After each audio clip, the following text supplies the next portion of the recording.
At the beginning of February at Trinity Church in Scarborough, we ran an evening event for our church family to look at the whole question of assisted dying.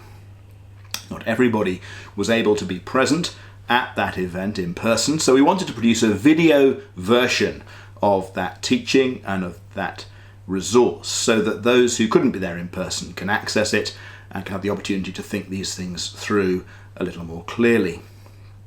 Just to say, there is an extensive handout that goes with this presentation. If you're watching on YouTube, you'll be able to download that. The link to the handout is in the description on YouTube under the video itself.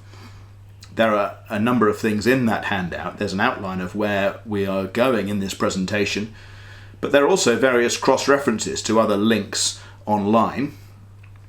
Where I'm quoting facts and figures, I want you to be able to see, if you wish, where I get those from. It's important that you can see I'm not just making numbers up, but I'm accessing research that others have done carefully. And it may be that you want to look into some of the topics we will be considering in greater detail, so perhaps you'd like to follow some of the links to various articles, videos and other resources that are available online. I'm also planning to put most of the web links to those resources on the screen as we go, so you should be able to follow those links should you wish without having to have the handout in front of you. One of the benefits of doing this as an in-person event in the evening was that there were a lot of different Christians in the room with different life experiences and perspectives to share, and it may be that you get the opportunity to watch this with some others. And if so, hopefully this will spark useful conversation. There are a few points as we go where I will suggest that this might be a good point to pause the video and to chat with those you're watching with, or to reflect on your own, and then to resume the video and come back into the conversation. We're going to start with 3 quotations. The first is from the filmmaker Woody Allen, who is often misquoted, but famously said, "I'm not afraid of death. I just don't want to be there when it happens." Obviously he's making a joke, but I think he's onto something, and I think this underlies a lot of what we're talking about here. I think he's saying the thought of being dead doesn't particularly fill him with any fear. But the thought of the process of dying, of going through death, does. The second quotation comes from an American author, Pearl Buck, who said, "Our society must make it right and possible for old people not to fear the young or be deserted by them, for the test of a civilization is the way that it cares for its helpless members." And our third quotation comes from the author Aldous Huxley and his 1932 novel, A Brave New World. In this book, he imagines a fictitious future in which science has advanced to the point where it can eradicate all pain and suffering, and everything is purely and only pleasurable. But then in the story, at this point, 2 characters go on holiday and visit what is called in the book a reservation, an area that has been unaffected by these progresses in modern science. And they encounter somebody who is really old and wrinkly, and they've never seen anybody like this before. So Lenina says, "What's the matter with him?" "He's old, that's all." "Old? But the director's old. Lots of people are old. They're not like that." "That's because we don't allow them to be like that. We preserve them from diseases. We keep their internal secretions artificially balanced. So of course they don't look like that. Partly because most of them die long before they reach this old creature's age. Youth, unimpaired till 60, and then crack, the end." Let's start by getting clear on what the law currently says.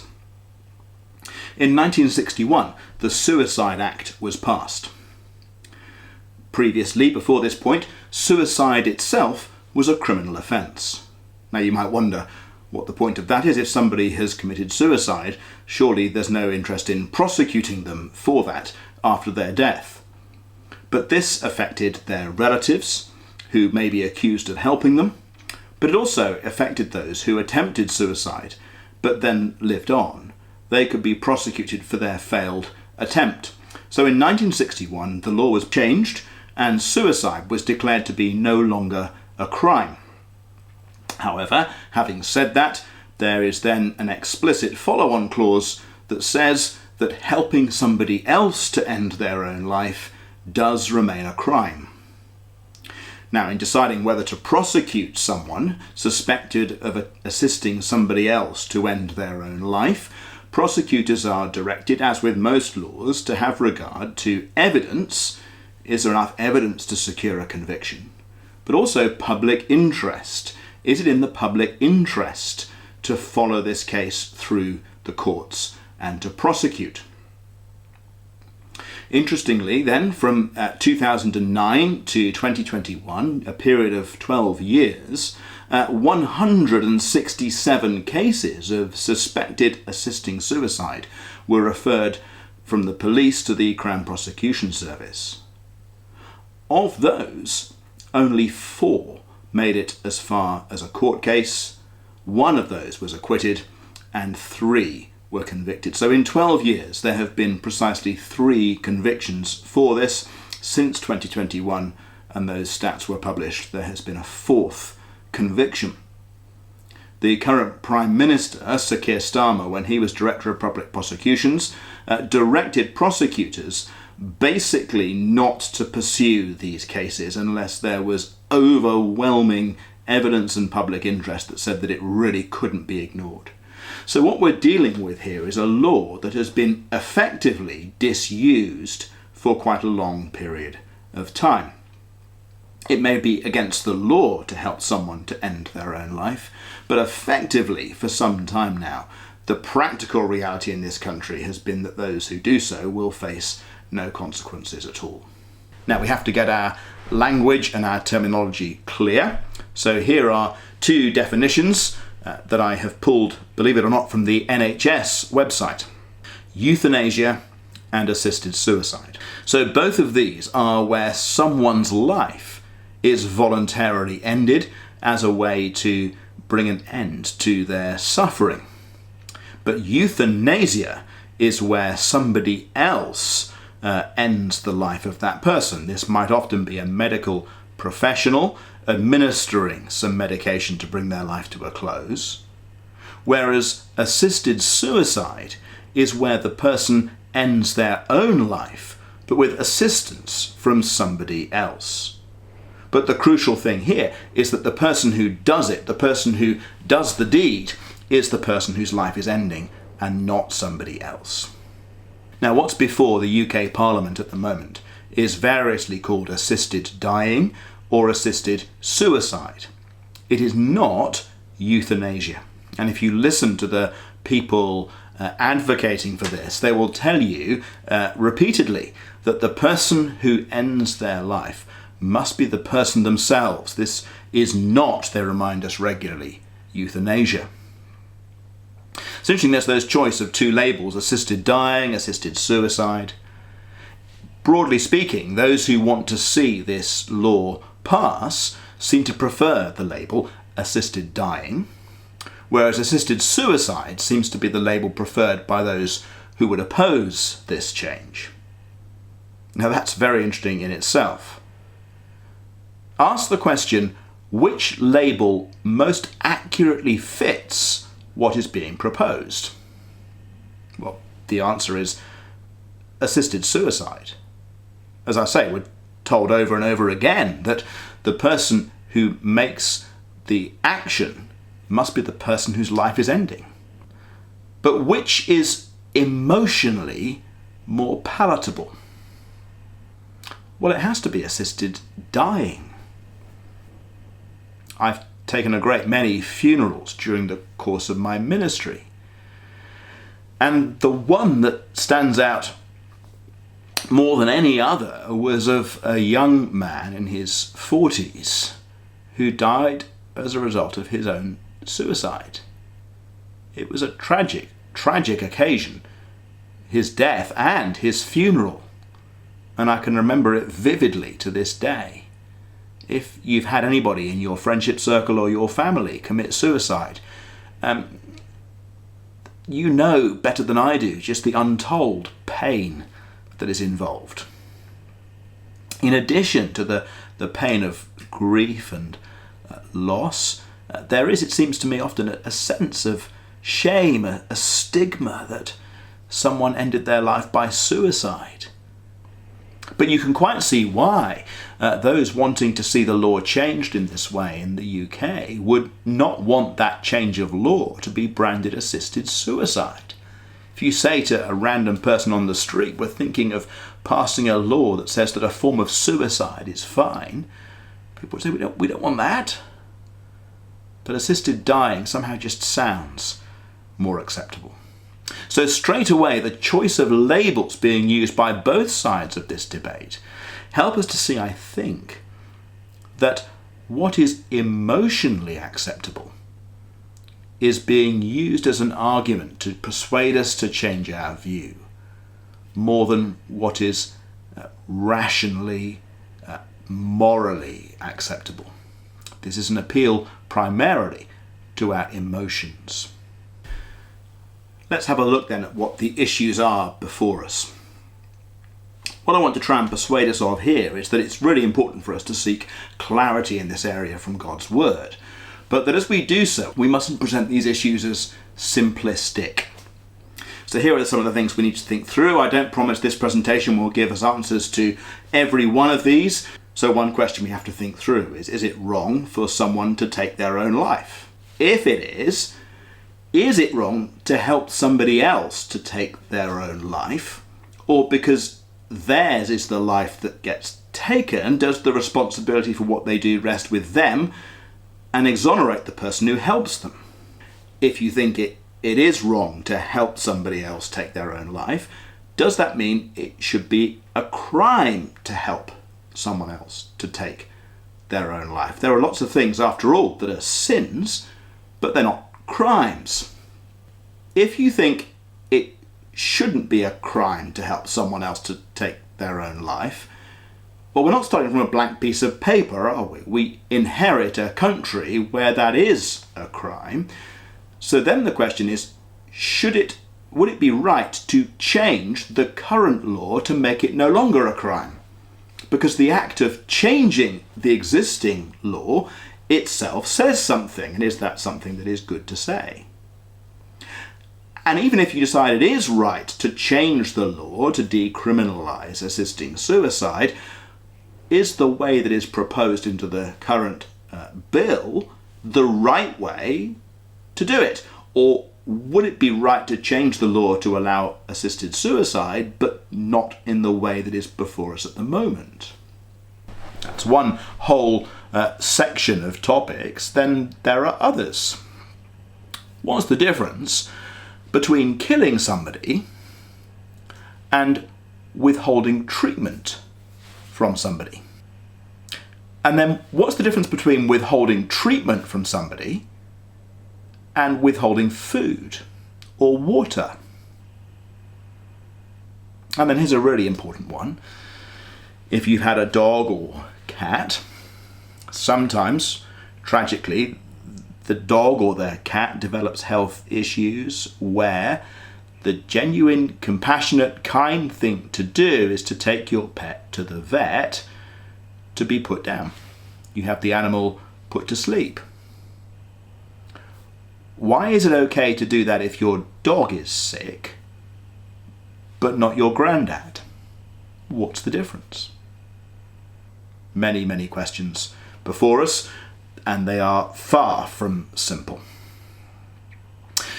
What I want us to do now is to have a listen to some of the arguments that are being given to us, why people think the law as it stands should be changed. We're going to listen to two people present their case. First of all, we're going to listen to a lady called Esther Rantzen. Now, if you're my age, roughly, and grew up in this country, you know her well. Not personally, but she was a well-known television personality at the time of my childhood. producing what was really good quality, wholesome television for the whole family to enjoy, largely celebrating people's achievements and their lives. She's a much loved figure. But in January 2023, she was diagnosed with cancer and told that she had probably 6 months, 12 at most, to live. And then she has begun a campaign to have the law changed to allow people like her to end their own life when the time comes. So we're going to hear her being interviewed by a couple of BBC journalists, Nick Robinson and Origen. And then we're going to watch an interview with Kim Leadbeater, who is the MP for Spen Valley in West Yorkshire. She is the Member of Parliament who has brought the current bill before Parliament to debate, and she's being interviewed here on Sky News, explaining why she thinks the law needs to change in the way that she is proposing. Now, this may be one of those moments where if you're watching with a few other people, having listened to these two clips, you may wish to pause the video and discuss them a little bit. Either way, listen out for 3 things as you listen to these clips. What are the rational arguments that we are being presented as to why the law needs to be changed? Second, what are the emotional appeals being made as to why the law needs to be changed? And then third, look out for what I've called false dichotomies. What's that, you say? It's where you're being presented with a choice between 2 things. You must choose this or this. You need one or the other, but it's a false choice. It's like telling somebody who wishes to lose weight that they need to eat lots of lettuce, otherwise they will gain weight. Well, it may be that eating lettuce can help you lose weight. It may not. Depends on a whole lot of other things. But it's a false choice. Do you want to gain weight or do you want to eat lettuce? You need to say, hang on, slow down. I don't want to do either of those things, and that's fine, because it isn't a simple binary choice between 2 things. So just listen to see, are there points in these presentations where you're being presented with a choice that is actually a false dichotomy? You don't need to choose between the alternatives you're being shown. And when you've listened to these clips and had a chance to think about those things, we'll come back and I'll talk through a few of them. Well, let's start with some good news. You're going to celebrate this Christmas, and you were very open with people. You feared you might not be. So that really is a bit of good news. Well, it's very unexpected. And my children are very funny with me because having decided that it would probably be better to tell people the truth when I got the diagnosis back in January, I thought I'd fall off my perch within a couple of months, if not weeks. I certainly didn't think I'd make my birthday in June, which I did. And I definitely didn't think I'd make this Christmas, which I am. But when you say feared, I can't remember which famous person, it might have been Woody Allen, said, he's not afraid of death, he's afraid of dying. And that's a bit where I am. You know, we've all got to leave this world, have we not? Death and taxes. It's how you go, you know, and my late husband went very well, and my mother went very well, but my dog went better than both of them. You talked about your husband, Desmond Wilcox, famous television producer and presenter, and you made a documentary after he died called How to Have a Good Death. We asked you to describe what are the essential elements in a good death. Our poll of 1,000 people throughout the country told us they are, in this order of importance: to be with your family or close friends when you die, to be pain-free, spend your last days in dignity, have privacy and peace, and be told clearly about your medical treatment and options. So you've obviously given it a lot of thought. What's the answer to the question?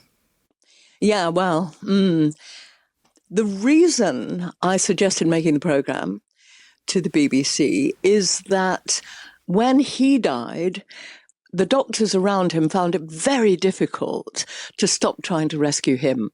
Even when it was quite clear that there was nothing they could do, they kept trying. And this got between us. I mean, they kept testing him and doing this, that. And really, we would have just liked to cuddle each other and be together.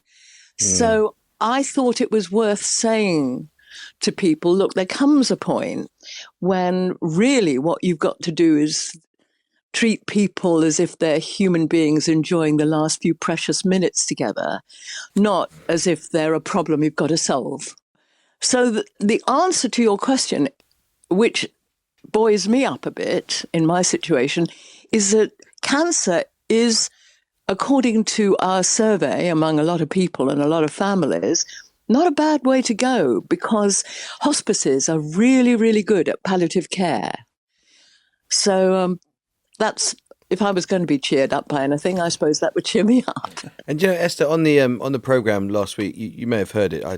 I did a very brief sort of 90-second mention of something in the context of my own dear dad dying last year, which is just, I said that grief had made me reconsider the appeal of religion. And I'm not particularly religious. I grew up in a religious family, but I'm not myself. I know you have got Jewish heritage. I wonder if this experience of time since your diagnosis, has it made you reappraise your faith or your religious hinterland, perhaps? Has it made you think differently about it? Have you even sort of got some consolation from all that? We don't know what will happen next. We really don't know. So the thing that cheers my family up is the thought that all the lovely people who I have loved and lost and have gone before, like my late husband, my parents, my friend John Pittman and others, will be waiting for me with a cup of tea. There's so much else we want to talk to you about, and conscious of time, but there is one thing just on this subject that I feel we should get your wisdom on, which is, I just wonder, have you reappraised your own view of assisted dying at all? Did you have a firm position before, and has that position changed at all? When I was making the programme, How to Have a Good Death, I agreed with whoever I last spoke to. Because everybody's got a very good argument for being in favour of assisted death, assisted dying, or against it. I am in favour of it because our survey showed that almost everyone, when asked, says yes, people should be given the choice. You're given the choice over so many other things, medical and otherwise. Why should you not be given the choice about how you want to go and when you want to go? And I get all the arguments about, not wanting to be a burden and pressure being applied and all that. But as with dangerous dogs, you can come to the wrong conclusion if you just base everything on the worst case scenario. You've got to have a look at the advantages as well. And, I have joined Dignitas. I have, in my brain, thought, well, if the next scan says nothing's working, I might buzz off to Zurich. But, it puts my family and friends in a difficult position because they would want to go with me. And that means that the police might prosecute them. So we've got to do something. At the moment, it's not really working, is it? Is it your view, Esther, that you might actually do it? Or is it just the comfort of knowing you could? Well, I think it's both, isn't it? When you look at countries and states where they've brought in limited circumstances under which assisted dying is possible, they say an awful lot of people never use it because knowing that they could, as you rightly say, comforts people. And then the palliative care works and they drift away. Can I just ask on that particular thing, though, Esther, how does your family feel? It's obviously something that all of us who've grappled with these issues keep very, very close to ourselves. But how do your family feel about your joining Dignitas and that being an option? My family say it's my decision and my choice. I explained to them that actually I don't want their last memories of me to be painful, because if you watch someone you love having a bad death, that memory obliterates all the happy times. And I don't want that to happen. Just give us a quick snapshot why you believe in this bill. I think for me, as a parliamentarian, we have a duty to fix things that aren't right. And if I look at the status quo in terms of the law around end-of-life choices for people, it's not fit for purpose. We've got people who are having harrowing, horrible deaths, because even with, in some cases, the very best palliative care, their needs cannot be met. We've also got people who are taking their own lives in really tragic circumstances.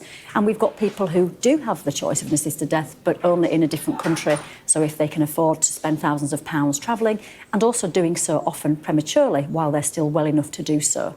So if we look at that situation, of which there is no real legal framework around it, that can't be right. And I think we have got a duty as legislators to fix that situation. And then it would also go via the High Court as well? Yeah, so 2 doctors involved in the process. And what I've tried to do with the bill is building layers of safeguards and protections, because I understand this would be a huge change to the law. So 2 doctors would be involved, working independently. There would be a High Court judge, and that wouldn't just be a tick box exercise. The judge would speak to the doctors, be reassured that all the process had been followed, always checking in with the patient. The doctor could speak to the patient if they wanted to. And at any point, the patient can change their mind.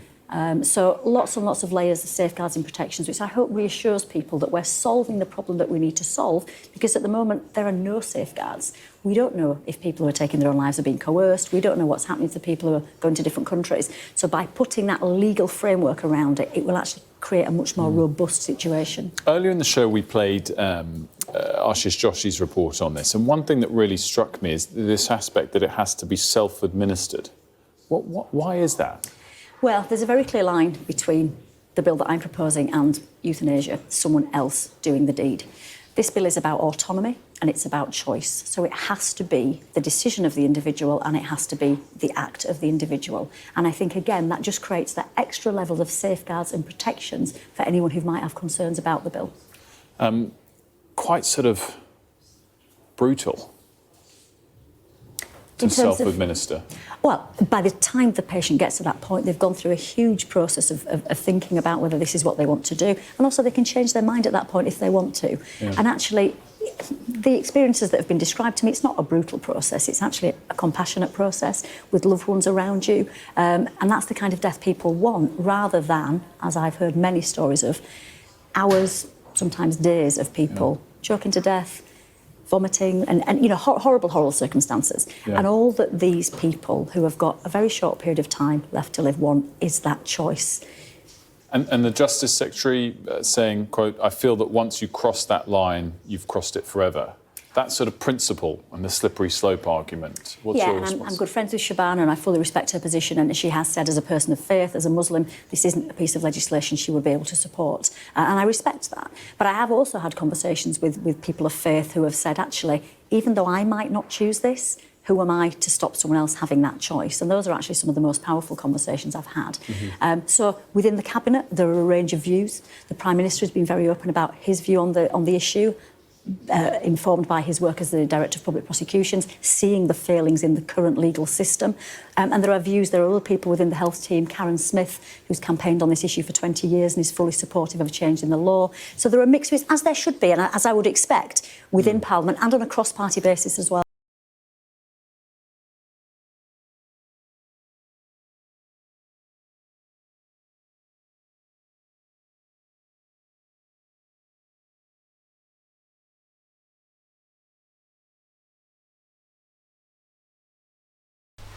Welcome back. I wonder what you made of those 2 presentations. Here are some of the rational arguments that I noticed and that people in the room noticed as when we ran this as an in-person event. Kim Leadbeater was very keen to stress that what's being proposed is not euthanasia. This is not somebody taking somebody else's life. This is about you having control over your own. Esther Rantzen said that she found herself most persuaded by whoever it was she spoke to last. That suggests that she doesn't want us to see assisted dying as a matter of right and wrong. Rather, different people will have different perspectives, and each person should be allowed to do as they choose. That relates to Kim's point that she spoke to a number of faith leaders who were supportive, but their argument was that they wouldn't wish to do this themselves, but they see no reason to stop other people doing what they wish to do. And then there's the argument that this is an opportunity to end someone's suffering. You'll remember Esther Rantzen talking about what she looks forward to and what she thinks this could lead to. And she looks forward to this great reunification with all of her friends and family. Now, I'm a firm believer there will be plenty of cups of tea to be had in glory. But it's interesting, isn't it, that her argument only works if there is no afterlife. She very clearly said, we don't know what comes after death. Well, as Christians, we do know what comes after death because Jesus has himself returned from the grave to come back and tell us. So we're not in the dark. And the argument that this is the opportunity to end someone's suffering and to reunite them with those who have died before only works if you don't believe that. There are some of the rational arguments. Here are some of the emotional ones. Esther Rantzen's dog. My mum died a good death. My husband died a good death. My dog died better than both of them. She's saying, isn't she, do we really want human beings to have a worse death than our pets? It's very powerful. Did you realise that what she's actually saying is she wants to be treated the way we would treat a dog? And I'm not sure that's quite what we want. Then there's the whole appeal to our personal choice. I think this is an emotional more than a rational argument. Esther was very clear to say this is all about giving people the choices they want to make. The ability to make their own choices about where their own life goes. Kim said several times this is about giving people autonomy, giving people control over themselves. Why do I say this is an emotional rather than a rational argument? Simply because it's so appealing, the idea of being in control, of being free to make choices. And that appeals to us so deeply that who could possibly deprive somebody of the right to make their own choices? It's very hard to argue against. But we'll meet that same emotional appeal in another clip of Esther's we'll listen to a bit later on, where she talks about some countries that have already legalised assisted dying as being more free. It's the same thing, isn't it? Which kind of country would you like to live in? One where you're free, or one where your freedoms are curbed? Well, of course you choose to be in a free one. It's a very powerful emotional argument. And it relates to Kim's point that at any point down the line, someone can change their mind. When she's asked by the interviewer, is it a bit brutal to have to administer the medication yourself that will end your life? She says, well, you would have thought about this a great deal before you get to that point. But even at the last minute, if you wish, you could change your mind. Of course you could. But her point, her emotional point here is that right to the very end, until you swallow those tablets, you are in control. And then there's the emotional point I've heard articulated many times by many people in this debate, of the fear of prosecution for people's relatives. If Esther wants to go to Switzerland to end her life there, she would love to be accompanied by her family and friends, but if they went with her, they could be arrested when they land back in the UK and accused of helping her. Now, I highly doubt it would be in the public interest to do that, or that there would be enough evidence to prove that they didn't just accompany, they actually helped. But you can see the emotional appeal. Do you want to die alone? And then here are some of those false dichotomies. First of all, what makes for a good death? And we got a picture of that from Esther's survey that she did in the documentary that she made. And we get that in Kim's description of dying well. Being comfortable, being free of pain, being surrounded by those you love, and you want to have a good death. How do you get there? And they're both implying, in order to get there, you need to go down, have the option of this assisted dying provision. Otherwise, there's no guarantee that you will have that kind of a good death. Completely ignoring the fact that what they've both just described is precisely the kind of care that you would get in a hospice and in other environments as well. It's a false choice. We were also presented with a false choice over what looks like a bad death. We had described by Kim some of the horrible deaths she's seen, people enduring choking and vomiting, and it's terrible, she says. So you don't want a bad death. So instead, to avoid that bad death, we need this assisted dying provision. The problem with that is it's actually a false dichotomy on both sides of that coin. If you don't have the provision of assisted dying, it doesn't at all need to mean that you get a bad death. It is a myth that most deaths are inherently painful and accompanied by a great deal of suffering. It just doesn't need to follow. It's also a myth that the kind of assisted death we're being told to legislate for will be free of that pain and suffering. In fact, and I owe this insight to one of our doctors at church who shared some research with me on the different drugs that are taken, most people assume that if you take some kind of lethal medication, as we're talking about here, you would die within seconds, nearly instantaneously, were the voices from the floor when we ran this event a few weeks ago.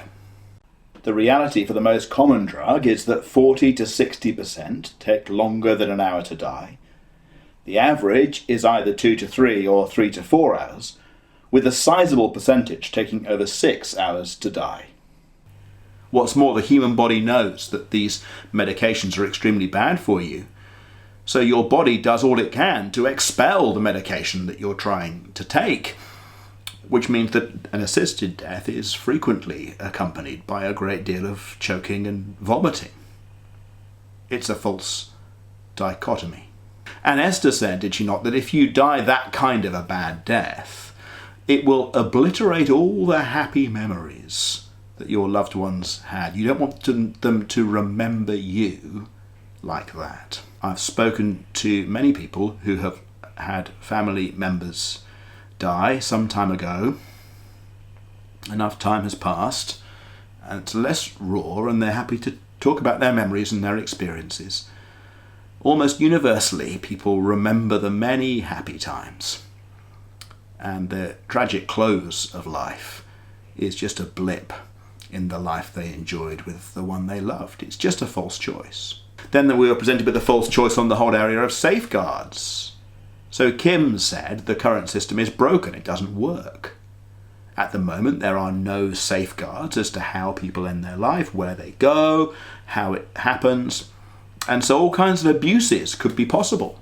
And so she says, by passing this law for assisted dying, we will ensure there are proper safeguards in place to make sure that end of life is not done irresponsibly.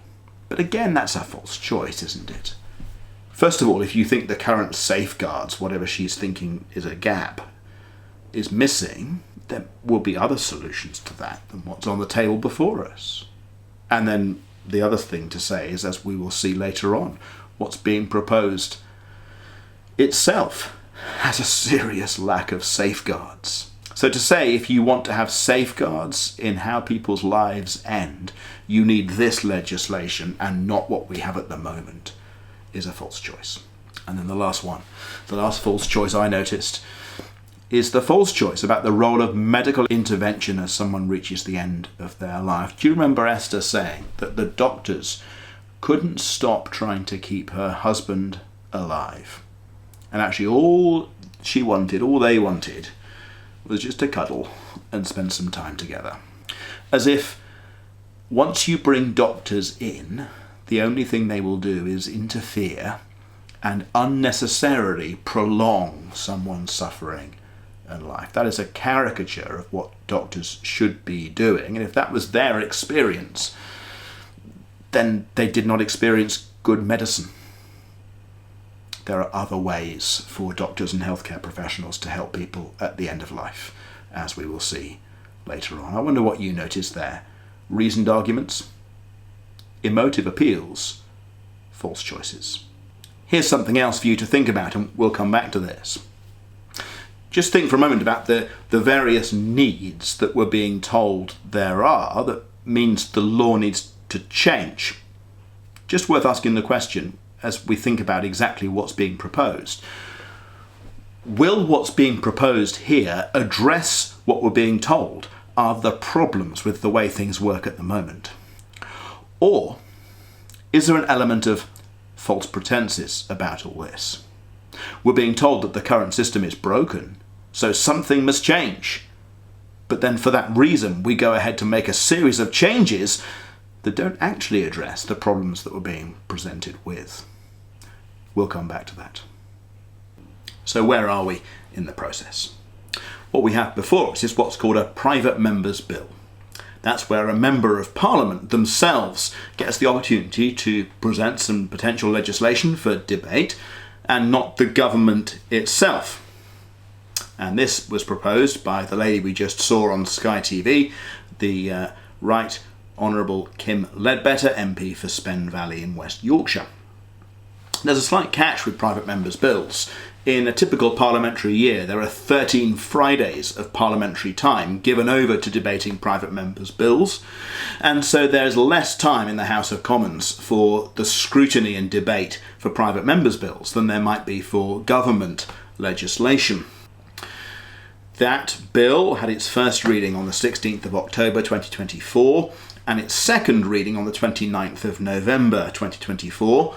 It passed with 330 voting in favour and 275 voting against. That agrees the principle that this is something that the House of Commons would like to see become law, so next it's time to debate the exact details of what that will look like.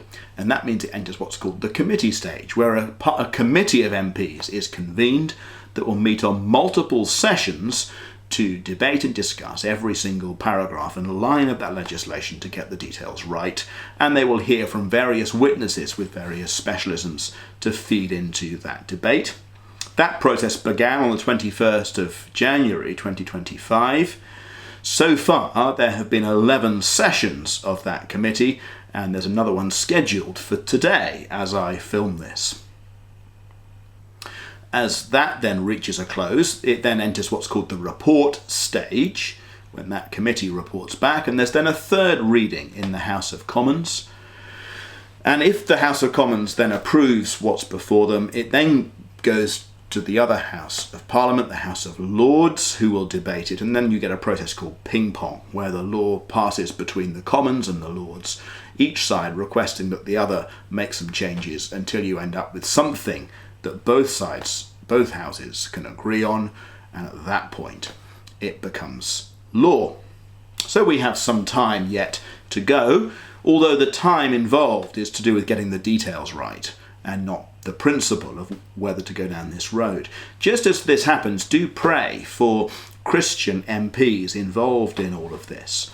Just to give you one little example, I watched a little bit of the very first of those committee stage sessions. And what they were debating there was exactly which people should be brought in to address the committee and give professional statements of assessment. And there's a committed Christian MP who's on that committee, an MP called Danny Kruger, who is the MP for East Wiltshire. And you just get to watch as he has to push and push to make sure that some of the voices that are heard by a committee are those who can expose some of the potential problems with what's before us and not simply smooth those over as if they're not there. But anyone who's sat in committees, very few people enjoy committee meetings. It is just painstaking work for people like Danny, sitting through these committees and pushing their angle and keeping their research current. It's a thankless task, and there are Christians really working hard to try to ensure that the very best outcome they can achieve comes from this. So do pray for them. Well, what exactly is on the table? Here is the kind of the summary of it.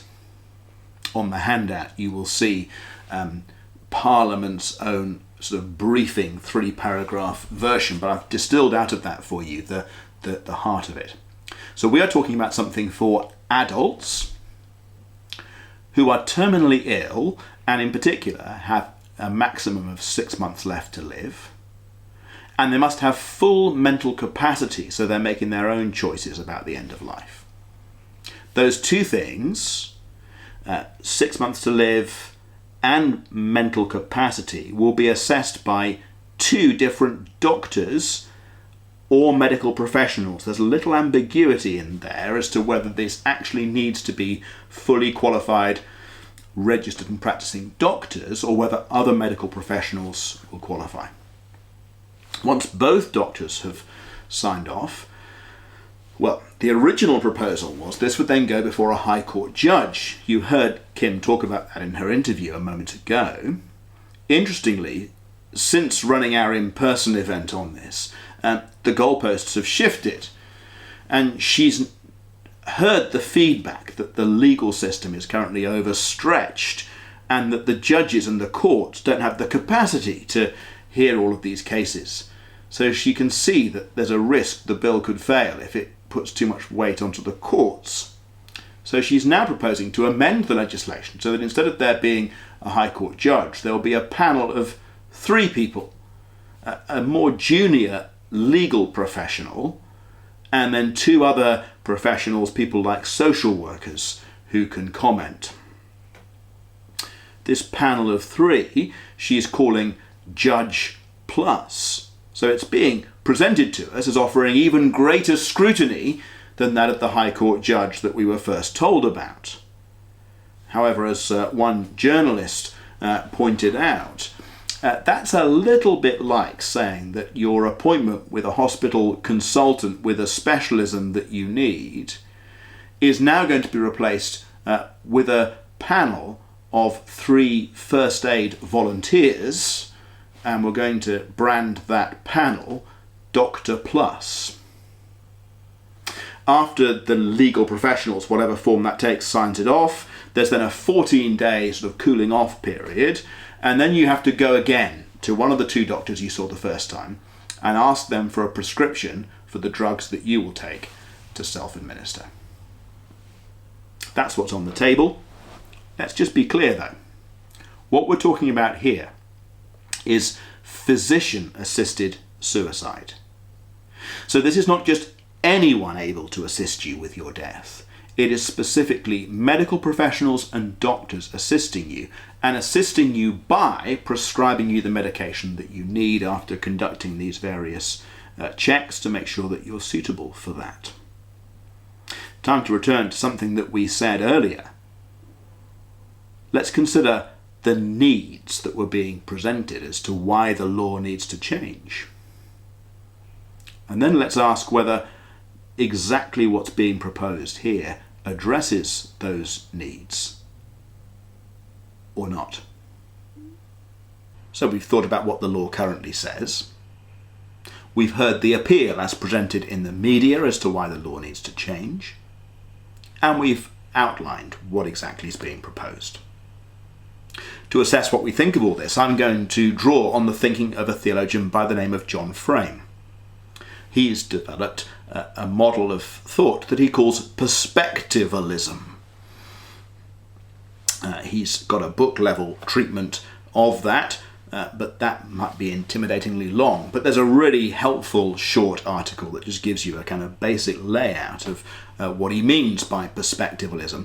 Let me commend that to you. He's basically asking the question, how is it that finite beings like us can know anything that is actually true, meaningfully, about God? Indeed, how can we come to know anything at all? And to do that, because we are finite and we cannot see anything from every angle all at once, we need to look at things from multiple perspectives. Now, he then wrote another book called The Doctrine of the Christian Life, in which he applied his perspectivalism to the subject of Christian ethics. And that's where we're going with this. Now, I'm going to vastly oversimplify everything that John Frame says and say that in order to look at an issue like this, we need to look at it from 3 perspectives. We need to look at the consequences. So if we go down a particular path, where will that lead? If something leads to a good outcome, it's a good thing to do. If it leads to a bad outcome, we don't want to do it. We have to look at the context. We have to ask, who are the people involved? What is the situation in play here? What's actually happening on the ground? What are the complexities of real life so that we're not just dealing with abstract theory.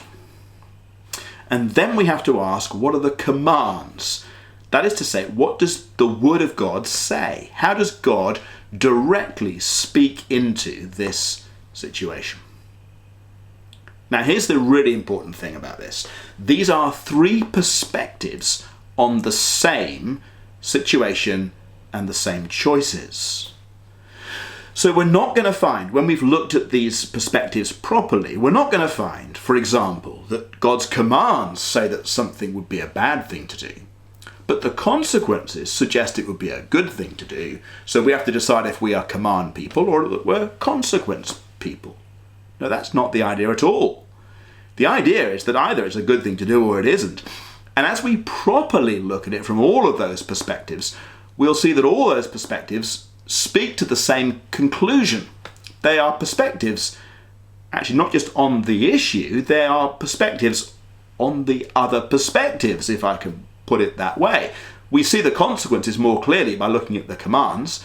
We see the commands more clearly by looking at the consequences, and so on.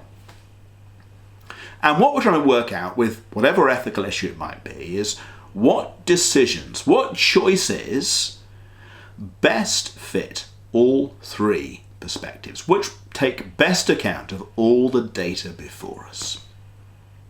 If you only consider one perspective, then you will have a very stunted conversation and you'll reach some very poor and superficial conclusions.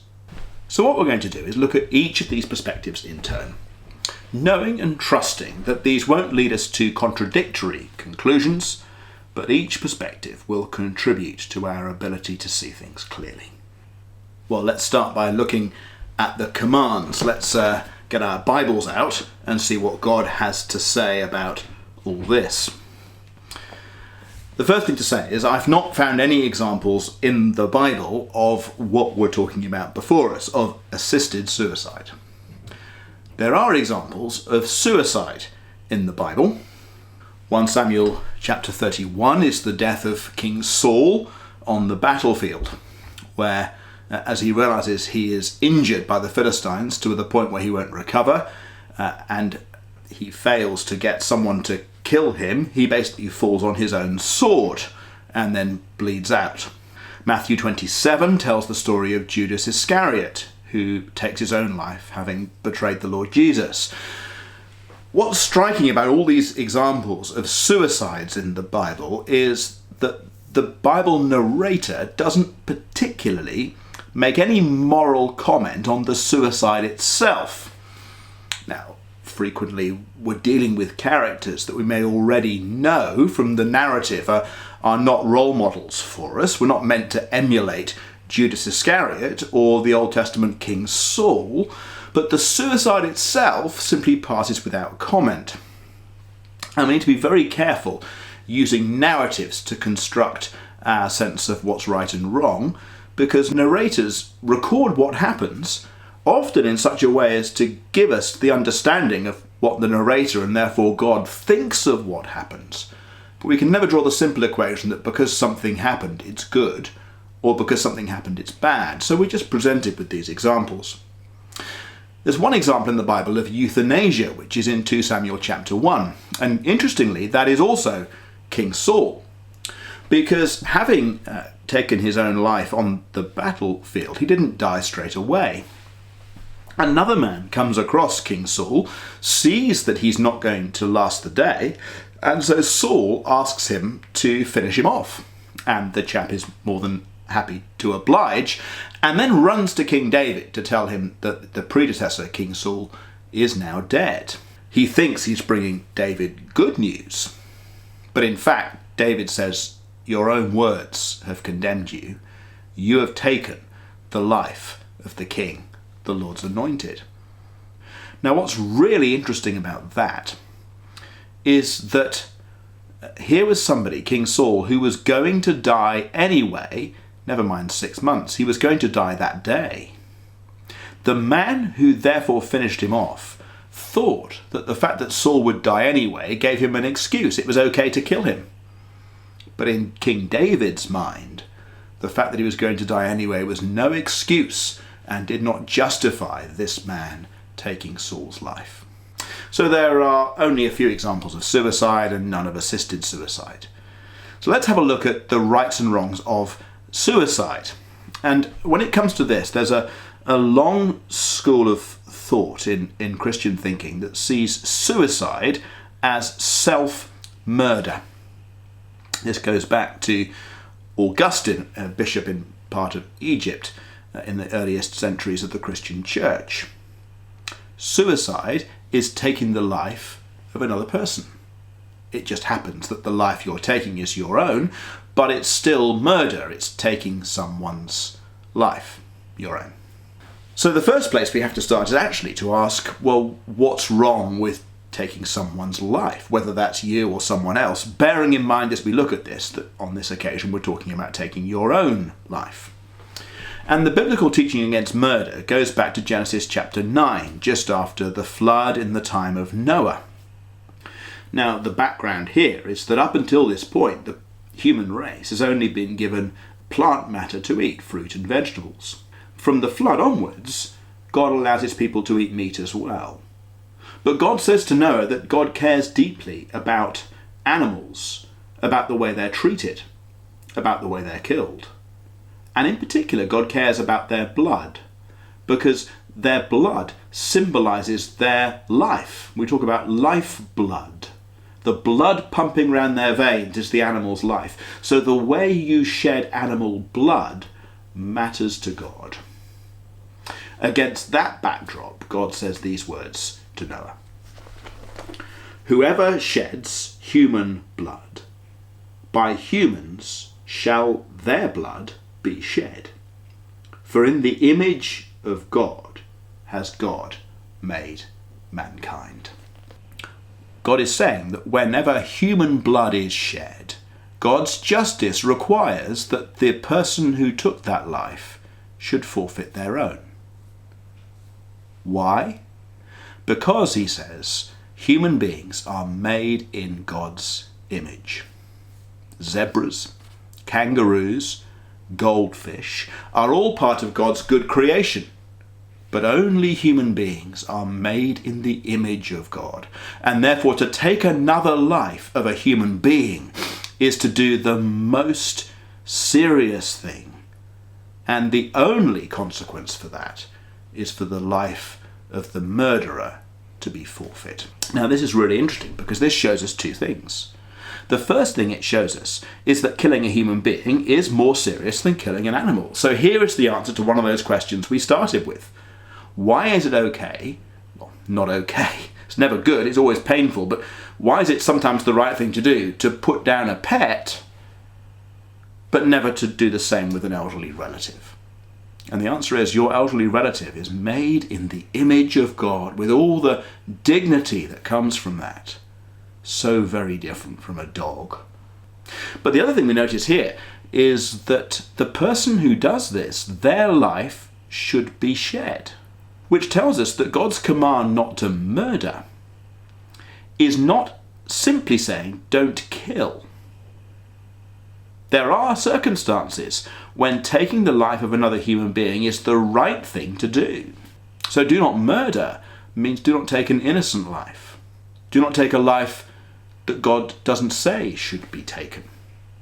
But it's more nuanced and more subtle than simply saying do not kill. And actually, this particular example helps us to understand the situations when it might be right to take another life.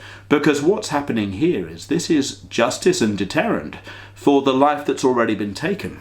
So actually, the reason why the perpetrator's life should be taken is precisely because this will protect the sanctity of life in human society.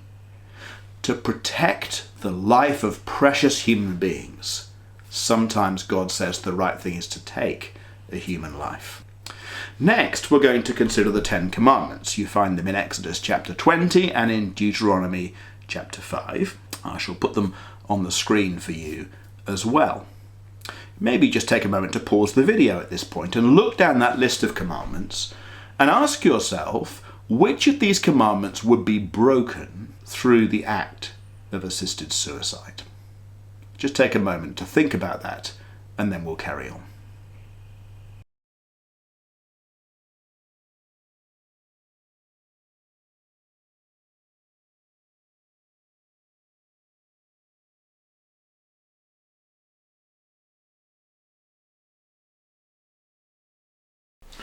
I wonder which commands you thought were broken through assisted suicide.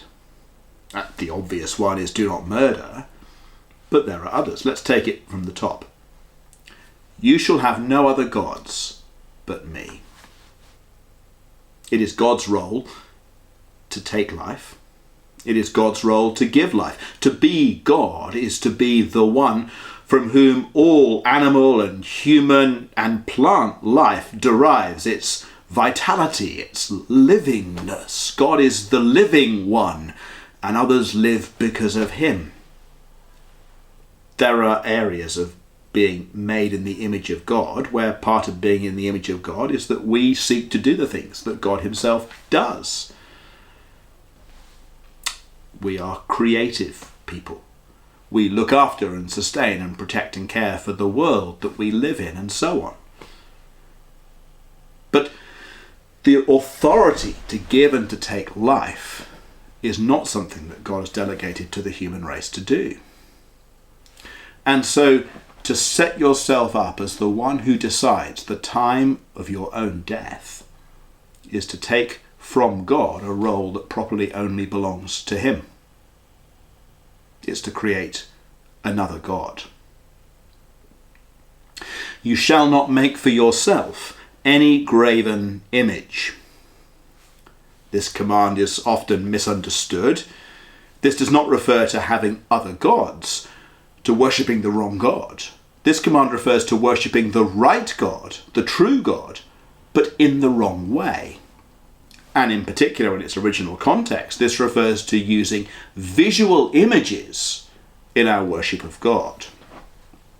It's not obvious immediately how this relates to assisted suicide, but we need to just probe a little more carefully here. Why was it in the Old Testament that worshipping God through the use of images is forbidden? If you read the early chapters of Deuteronomy 1 to 5, you will discover that God did not show his people at any point what he looked like. Instead, they heard his voice.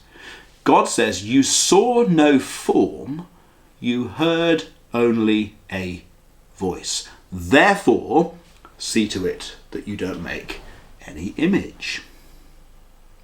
We do not know what God looks like. So every time we make a visual image of God to help us in our worship, we are using our imagination. And God says that imagination will supplant the word of God from our minds. So the command not to make images isn't really about saying when you teach the children's groups during your Sunday morning service, don't use any pictures to help them understand the Bible story. That's not really what it's about. Although we need to think carefully how we do that rightly. It's really about saying, make sure your understanding of God and his ways is not moulded by what you think God is like, but is moulded by what he has said. Now, when unbelievers say, well, we should legislate for assisted suicide, they're simply, they don't worship our God, so it's understandable why they've come to those conclusions. But if Christians start to argue for this, I want to show you in this session the only way to do that is to close our Bibles and to say, I don't like to think of God as someone who would want somebody to continue in their suffering. I like to think that God would want their suffering to end more quickly. And so we disregard the commands of God, his words, in favour of the way we think God should be, and that is to make an image of him. I'm struggling to see how commandment number 3 is broken. Let me know if you think of one. But number 4, to honour the Sabbath day by keeping it holy. When we had our in-person gathering on this, someone suggested that you might break this command if you go about your assisted death on a Sunday. I like the idea, I don't think that's it. But if you read Hebrews chapter 3 and Hebrews chapter 4, we discover that the rest that God gave the Old Testament people in the land of Canaan was really just a shadow of the real, eternal, lasting rest that God has for us. The promise of Sabbath rest for the people of God still remains, and the invitation is still there to every human being to come to the Lord Jesus, and he will give us rest. And ultimately, when we die, we enter into what that great pastor of centuries past, Richard Baxter, called the saints' everlasting rest. That is the rest that God holds out to the people of God and invites us to join him in. If, as you near the end of your life, you decide that life in this tent of a body, as Paul calls it in 2 Corinthians, is unpleasant and uncomfortable, and you desire a short circuit to get straight to glory, bypassing God's purpose for you to get there at his own time and in his own way, that is to try to enter God's rest through your own effort and in your own way, rather than trusting the Lord Jesus to give you the rest that he's promised as he redeems you. And so we break the 4th commandment as well. Honour your father and mother.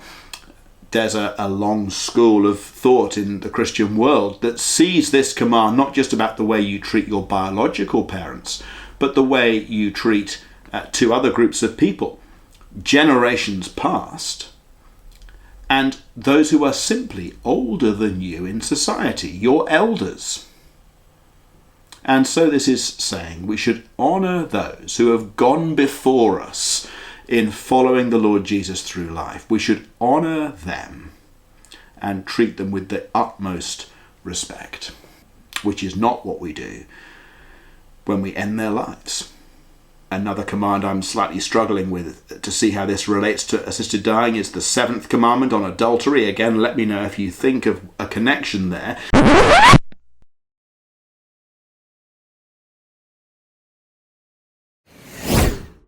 But the 8th commandment, you shall not steal. We've been thinking about how our life belongs to God. We belong to God.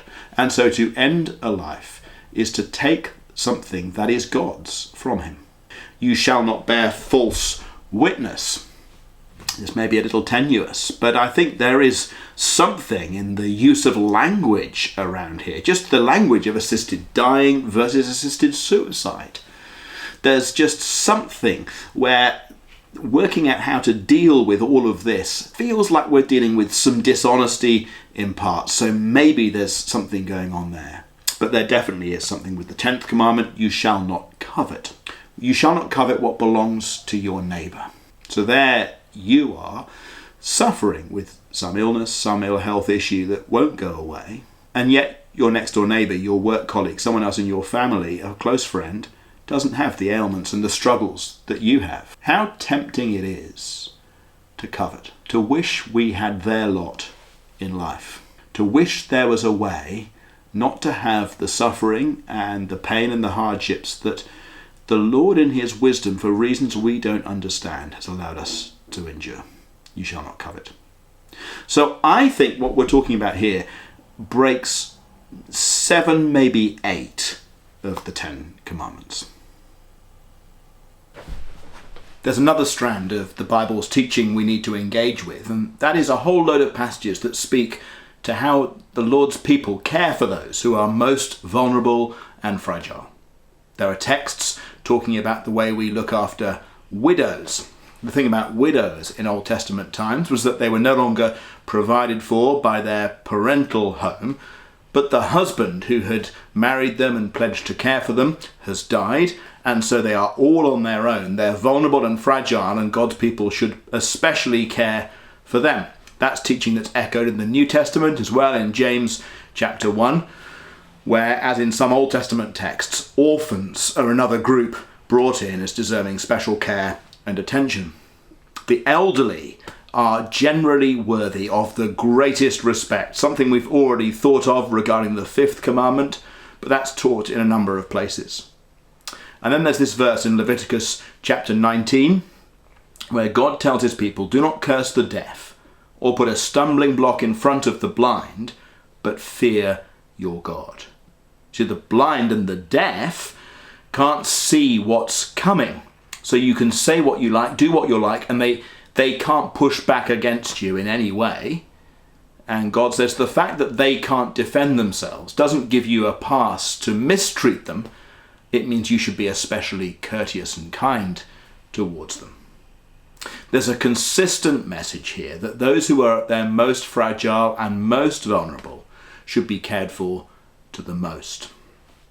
One of the things that is concerning about this proposal for assisted dying is that the way we are treating those who are at their most fragile and vulnerable, those who are in great physical pain, those battling with incurable sicknesses, those who are depressed or struggling in other ways. How do we respond when people like that are in our society? And we should do the very best we can to make sure that they are loved, cared for and cherished, and simply giving them away to end their life does not treat them in that kind of way. So we've reached a bit of a conclusion as we ask the question, is suicide sinful? And I think everything we've looked at today says yes, it is, and therefore suicide with help from somebody else also would be sinful. But just as we say that, there's a really important thing that we have to say, which is that suicide may be a sin, but it's not an unforgivable sin. Now, the reason we need to say that is that there are some strands of Christian thought that classify sins into two kinds. There are kind of ordinary sins that we all do every day. Then there are the really, really serious sins. Things like murder. Those are so serious that you will be impaired in your relationship with God after a sin like that until you take steps to put things right. So the thinking goes. Suicide is self-murder. Therefore, the person who commits suicide has committed one of those sins that fractures your relationship with God, that temporarily leaves you unforgiven. But because that's the last thing you ever do, you do not get the opportunity to make amends. You don't get the opportunity to put things right with God, and therefore you die alienated from him. So for some Christians, they would argue that suicide is inherently an unforgivable sin. Let me say that is totally wrong. We all sin in many ways. And if you are a Christian, if you know and love the Lord Jesus Christ, then you are united to him by faith. And that means that all your sins, the things you've done wrong in the past, the things you're doing wrong in this moment, the things you will do wrong in the future, are forgiven, every single one of them. And therefore the fact that committing suicide doesn't leave you time to repent does not mean that you're unforgiven, because God forgave that suicide the moment you put your trust in the Lord Jesus Christ. In fact, he forgave it when Jesus died on the cross and applied it to you as you turned to him to trust and follow him and receive his grace and loving mercy. So suicide is sinful, but it's not unforgivably so. There is one more thing to say before we move on from the commands to look at the context. We've been looking at God's commands as taught in the Bible. Those advocating for change may not agree with those commands, which is a problem, but we mustn't think that means they have no commands at all. In fact, there is much common ground between those pushing to see the law changed and Christians who derive their authority from the Bible.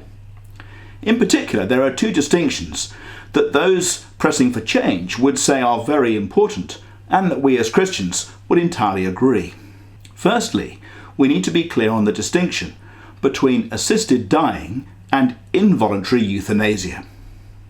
You'll remember that euthanasia is when someone's life is ended to alleviate their suffering, but the person who dies is not the person who takes the life. Somebody else does that for them, perhaps a medical professional. There is voluntary euthanasia. This is essentially the way assisted suicide is carried out in some other countries. Somebody wishes to end their own life, but somebody else will do it for them. There is non-voluntary euthanasia. That is where somebody is not able to give informed consent, perhaps a child or someone in a coma. But then there is involuntary euthanasia, which is where somebody is euthanized against their will. And we need to be really clear that the assisted suicide being talked about here is not involuntary. The person's choice is key. Their life is being ended because they want that to happen.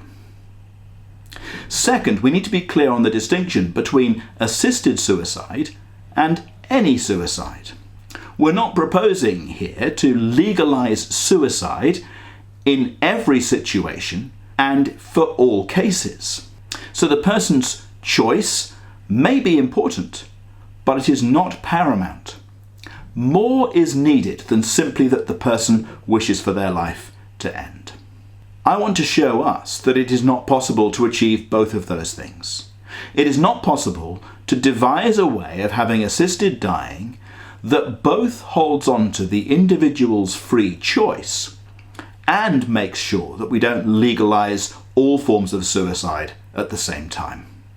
Let's start by looking at the distinction between assisted suicide and any and every kind of suicide. The only way you can maintain that is by saying there needs to be some objective assessment of whether a particular person has reached the point where their life is essentially now over anyway. And someone in that position, you say, well, it's okay for them to end their life, but not for anybody else. That can't just be subjective. Someone feels that their life is not worth living. It needs to be an objective reality that this is the place this person is at. Now, the current legislation that's being proposed would say those criteria would be a person who's only got 6 months left to live. But there are other versions of that you could offer. Whatever it is, you have to come up with some sense of a life that is no longer worth living. And it's that gives you the distinction between any suicide and assisted suicide in these particular cases. Now, what's the problem with doing that? The problem with doing that is, what do you then say about somebody who fulfills those criteria of a life that is no longer worth living, but does not wish to end their life? Logically, they should be able to. But actually it's worse than that. Logically, they should end their life. Their life has no value. Their life is objectively deemed to be no longer worth living. And yet for them to continue life beyond that requires maybe they continue to draw a state pension and maybe some other benefits. Perhaps their sickness means they'll have occasional residential stays in a hospital using up beds that somebody else might need and at great expense. Morally, if this person's life is objectively not worth living, how can they justify using those resources and taking them away from somebody else? If the logic of this position is correct and this person's life is no longer worth living, such people ought to die. It would be morally wrong for them to continue to live beyond that point. And therefore, as you try and maintain the distinction between any suicide and the kind of assisted suicide we're talking about, it leads to you collapsing the distinction between voluntary assisted suicide and involuntary euthanasia, where lives must go, whether the person wants it or not. Paradoxically, as you try to preserve the conviction that it's all down to a person's choice, you actually end up eroding people's choices. So there are our perspective on the commands. Our second perspective is to look at the context. To help us to do that, I would like to introduce you to three people. So I've come to visit Ben and Penny, who are a doctor and a nurse and a part of our church family here in Scarborough. They both work at the Hospice here in Scarborough, and I thought it would be useful for us to hear a little bit about them and their work and some of the people that they meet to set some context for the things that we're talking about. So first of all, perhaps be really helpful if you just introduce yourselves and talk about a little bit about what your job is for each of you and what it entails, that kind of thing. So I'm Penny, I'm a staff nurse on the inpatient unit at St Catherine's, and I work there along with a multidisciplinary team, so there's doctors, there's nurses, there's physios, OTs, social workers, and we look after the patients who come to stay in the hospice, and we look after their families as well. It's not just about looking after the patient, it's their family as well. And we look after patients for a period of time. So some patients come in for symptom control, so they might stay in the hospice for a period of days or weeks and then may go back into the community. And others choose to come and stay for the end of their life and come to die in the hospice. So yeah. And Ben? Yeah, I'm Ben. I work as a specialty doctor at St Catherine's Hospice. I am a GP by background, but I mainly work at the hospice now, and my role entails a combination of working in the community with patients and also working in the hospice. So on the community side of things, I visit patients at home, speak to GPs on the phone, give advice around medications, difficult symptoms to manage sometimes, so particularly kind of more difficult symptoms that we come across are problems with pain and issues around nausea and vomiting would be kind of the commonest areas that people ask around. And I also work on the inpatient unit as well, so managing patients on the inpatient unit when they've come in to stay with us. So some of those patients will be new to me, and some of them I will know from having worked with them in the community and then seeing on the inpatient unit. And do inpatients in a hospice, are these just people at the end of their life because of various forms of cancer, or are there other illnesses that might lead to someone coming to a hospice? So we accept patients with any terminal diagnosis. About 3/4 of our referrals are for cancer patients, and that tallies up very well with the proportion of patients who come through to the inpatient unit. So usually it averages about 3/4 of our patients with cancer. Some other patients maybe with neurological diseases, sometimes patients with heart failure or chronic breathing problems with the other things. That's helpful. So perhaps talk to us about some of the pressures that patients might be experiencing, or that relatives, carers, friends might be feeling. What are some of the things that worry people? How are you trying to help people at that kind of level? So I would say, it might sound a little obvious, but one of the things that people are concerned about is just the reality of dying is something that some people are concerned about. I would say more commonly it's people are anxious or worried about particular symptoms. So particularly patients worry about dying in pain, or dying gasping short of breath is a phrase that people use to me that they're worried about sometimes. I recently had a patient who came to see me in our outpatient clinic who essentially had come to talk about pain and her concerns about pain for the future. Not that she was in significant pain then, but she'd spoken to an oncologist in clinic who had used the phrase excruciating pain as I think he probably meant it as a vague possibility for her future, but she'd really kind of latched onto this phrase and was terrified that she was going to die in pain. So we had a consultation for about an hour talking around pain, about all of the different options and possibilities that there would be for her. And I think her mind was put at rest because there are lots of options that we have, but she had really kind of picked up on that phrase and was really worried about it. And how far can you help with pain? Are there kind of levels of pain beyond which you can't help, or are there ways to manage most pain, or what are the answers to those worries? I think there are ways to manage almost all pain. I wouldn't say that every single person is completely pain-free. I think that would be a little false of me. But the vast majority of patients who we look after are comfortable. If they're not completely comfortable, then I would say we can significantly help their pain. So this concern around patients dying in agony is just something that in reality we don't see. And then pressures on relatives and worries they might have?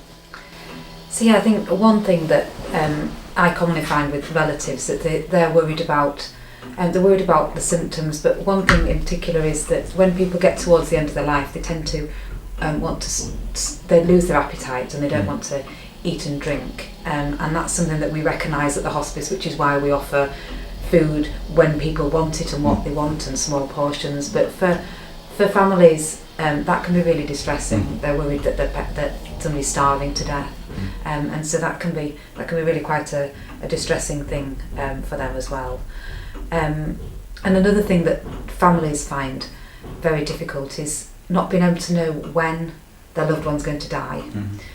And we can recognise signs and symptoms that somebody's nearing the end of their life, but we can't say for definite it's going to be so many days or even so many hours, and that's really hard for friends and family, because they might have other family or other pressures, jobs outside the hospice that they need to kind of deal with, but equally they want to spend time with their loved ones, and it's just hard not knowing.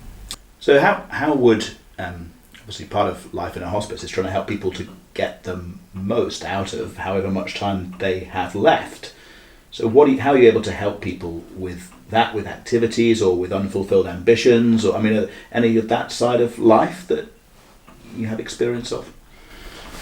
Yes, I think that the idea that you can't have quality of life in these last weeks and months is certainly not one that we see as a reality. So we had a patient who went to a fair at the hospice with her partner, and while she was there, she went in a wheelchair, and there were animals there, and she was petting an animal, and it was just such a lovely time. It just created, and there were memories from that stayed with them both.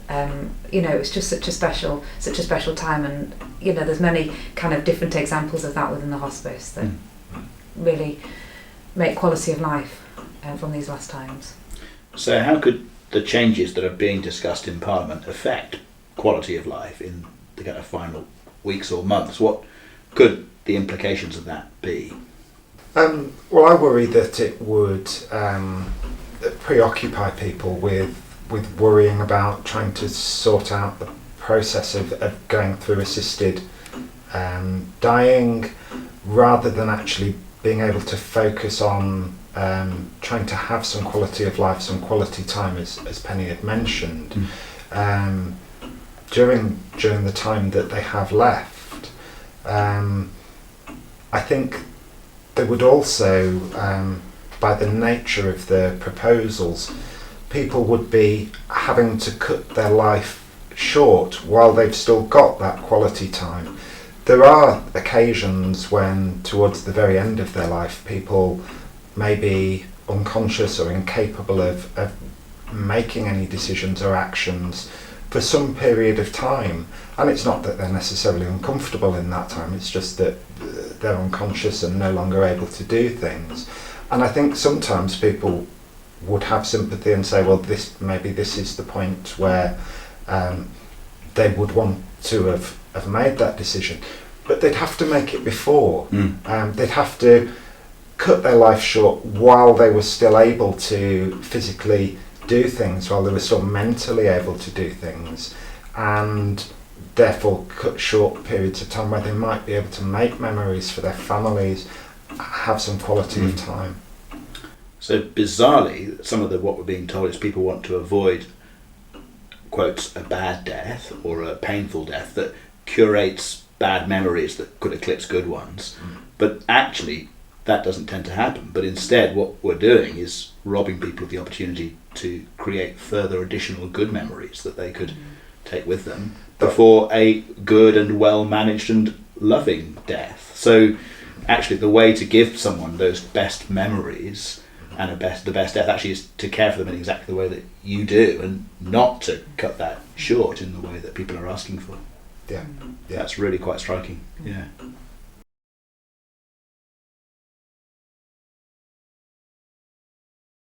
So it's really useful to hear from Ben and Penny how we can really care for people at the end of their life through the network of hospices around the country.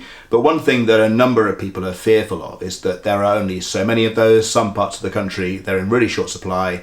They're always struggling for funding. They often seem to be full. So what happens if you reach the final stages of your life, but there is no access to you for hospice care? Does that mean that necessarily your death will be painful and terrible because you can't access the one way that there is to be looked after well in your final days and weeks? So I've connected up with Felicity, who is a partner at one of the GP practices in the area here. And I thought it would be useful if she and I talked about that for a little bit. So Felicity, thanks for a bit of time on this. Okay. What talk us through what kind of care, what's the reality for people who are outside of the hospice system? Yeah, so the hospice is great, and can give excellent care for people. But actually, a lot of people don't necessarily want to go into the hospice. They want to die at home, and so as GPs, we do get a lot of experience at looking after people in their own homes when they're dying at home. Over the last 10 or more years when I've been a GP, I've cared for a lot of patients who have either chosen to die at home or potentially haven't been able to get into a hospice. And we start having conversations with people, as soon as we start to realise that they're going to be dying. We talk about where they want to be cared for, how they want to be cared for, and we put in place medication and plans to make sure that they're going to be comfortable at home. And so actually, the hospice is one place where people can have a good death, but actually home it can be just as good and preferable for some people. And GPs are really experienced at doing this. We get a lot of support from the hospice as well. So if we have somebody who has a lot of symptoms where we just can't quite get on top of it with our expertise, then we can ask the hospice team for help, and they can come out and see somebody in the community as well as caring for people in the hospice. I imagine that will hopefully really reassure people that there isn't only one way to be well looked after by the medical profession as they reach the end of their life. Yeah. That's good. The other thing I'd be interested just to talk to you about really is just this whole thing in the proposed bill of this is for people who have no more than 6 months left to live, and 2 doctors or medical professionals, little ambiguous, would be required to sign off on that. How possible is it to be exact about things like that? It's very difficult, to be honest. Often on TV they'll say, I've been told I've got 3 weeks to live or something like that. And sometimes as it's getting closer to someone dying, it is possible to say that they've got days rather than weeks, weeks rather than months, and months rather than years. But actually, I've never really found a doctor who actually will pin it down and say you've got X number of weeks or months to live. Sometimes with cancer, it can be a little bit more predictable. So if we know that someone's cancer has spread, and particularly if they don't want further treatment or there isn't further treatment available, then it might be possible to say that it's unlikely that they would survive more than 6 months. But there are lots of other conditions that can be life-threatening, where actually it's much more unpredictable, that they may die in the next 6 months, particularly if they develop like a chest infection or something like that, but actually could potentially still be alive and no worse off in sort of 5-6 years' time. So it's a very, very difficult to predict. So I'm just trying to think what this looks like then, kind of in your consulting room. I know you would personally not be happy to refer someone for an assisted death, but imagine a similar GP to yourself, but who hasn't got those ethical concerns, and a patient comes in with, it could be a heart condition, could be a certain stage of cancer, and they say to you that they think they would like to end their life under the provision that by that point, say, has become law. What are they asking you to assess? How do you let them down if you say that you can't guarantee they've only got 6 months left to live? Just so, how would it, even for a GP who is supportive of this, what pressures would that create for them trying to actually implement it in practice? I think it would be very difficult to give that level of precision in terms of you expect them to not live for more than 6 months. As I say, doctors are often quite reluctant to kind of put timescales on things, just because we know how often you can get it wrong. I think all of us have had situations where we've said to somebody, you know, I think your family need to come and visit, you know, I don't think you've got long left. And in that situation, we're talking about, you know, potentially thinking they've only got days or weeks left. And then, you know, we realise in several months' time that actually they've made a recovery and are doing much better. So we're all quite reluctant to put timescales on things. So I think I think pinning it down, even for somebody who's supportive of the bill, potentially could be quite difficult. There will be doctors, I'm sure, who will err on the generous side in terms of if somebody is saying that this is what they want, that they don't want to live anymore because of sort of ongoing health problems, which potentially might be terminal, then they'll say, well, yes, we wouldn't be surprised if you died in the next 6 months. But then there might be other doctors who kind of hold to it much more rigidly and say, no, unless I actually have evidence that you are deteriorating and will die in the next 6 months, then I'm not happy to sign it. So I think there could be a little bit of variability in terms of how people interpret the guidance. And then presumably, just as there's nothing, so someone comes to you, you say, I'm sorry, I don't do that. They could then go and find a different doctor who will. Yes. If one doctor says, no, I think you've got at least 9 months left, there's nothing stopping them doing some research on a Facebook group to find a doctor who takes a looser and then go and talk to them. So in a sense, it's, Yes, it's very inexact and, it's open to interpretation, I think. One other area I'd love to just explore. So obviously you're a partner of a practice. Now, I'm not asking you about your practice, your colleagues. Again, this is all just at the kind of theoretical level of your experience of how partnerships work in the health system. So your personal view as one partner is you wouldn't do this. You could have other partners in a practice or salaried GPs or locums. Obviously, the general practice is struggling at the moment with recruitment and retention. So how would implementing this kind of change kind of affect the relationships between partners, doctors, other practitioners? Would this have any impact on that, or will there just be a way to make it work like there is with other ethical questions? Good question. I mean, I think the easiest comparison is to abortion. And so I think the vast majority of practices will have a mixture of people who are happy to refer someone to sign the form for an abortion and people who are not. I think that has generally, for most practices, that has just worked. It's become a lot easier in recent years that actually people can self-refer for an abortion and all the paperwork is dealt with by the organisation arranging the abortion. So as a doctor who's not happy to sign a form to say that a woman needs an abortion, in the past I'd have had to have arrange for them to come back and see one of the other doctors, whereas now we can just give them information and the patient makes their own decision. They can self-refer if they choose to or not. So I think the issues start to come within a practice when there's transfer of workload because of one person not doing what other people see as reasonable.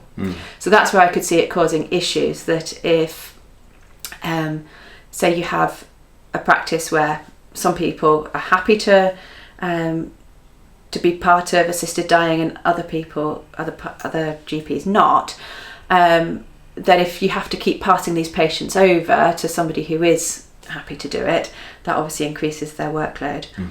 And I think there are a lot of doctors, we see it with abortion, where they're not so against it that they would refuse to sign a form for somebody, but they don't actually find it an enjoyable or comfortable part of their job. So actually for them to be having lots of people coming asking for an abortion or in this situation assisted dying, they wouldn't find it particularly pleasant. And so I have heard some people say that actually it's not the best part of the job, it's not a particularly happy part of the job, and therefore everybody should just get on and do their bit. So I could see that happening with assisted dying, and if the numbers increase, then it could cause tension within practice, certainly. Thank you. No, that's just really helpful, and I hope that will help people to get a bit of a picture of the world of general practice for people who aren't familiar with that and how this could affect that. So thank you. So we've thought about the command, that was our first perspective. We've thought about the context, that was our second perspective. Now let's think about the third perspective.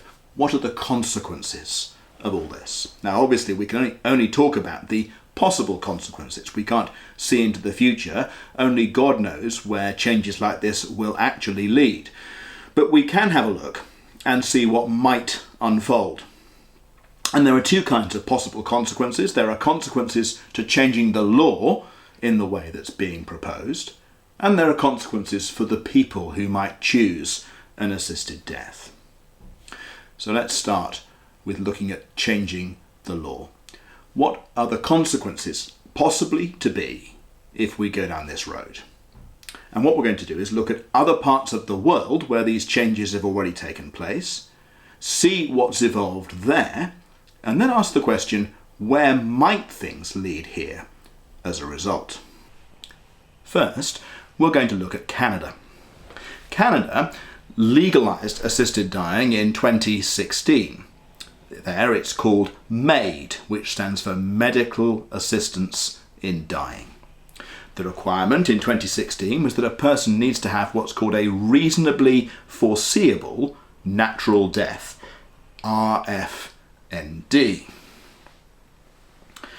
Now this immediately is different from the UK, because what's on the table in the UK is much more specific. There has to be a prognosis that somebody will only have 6 months left to live. Canada did not have that. It simply said that your natural death has to be reasonably foreseeable.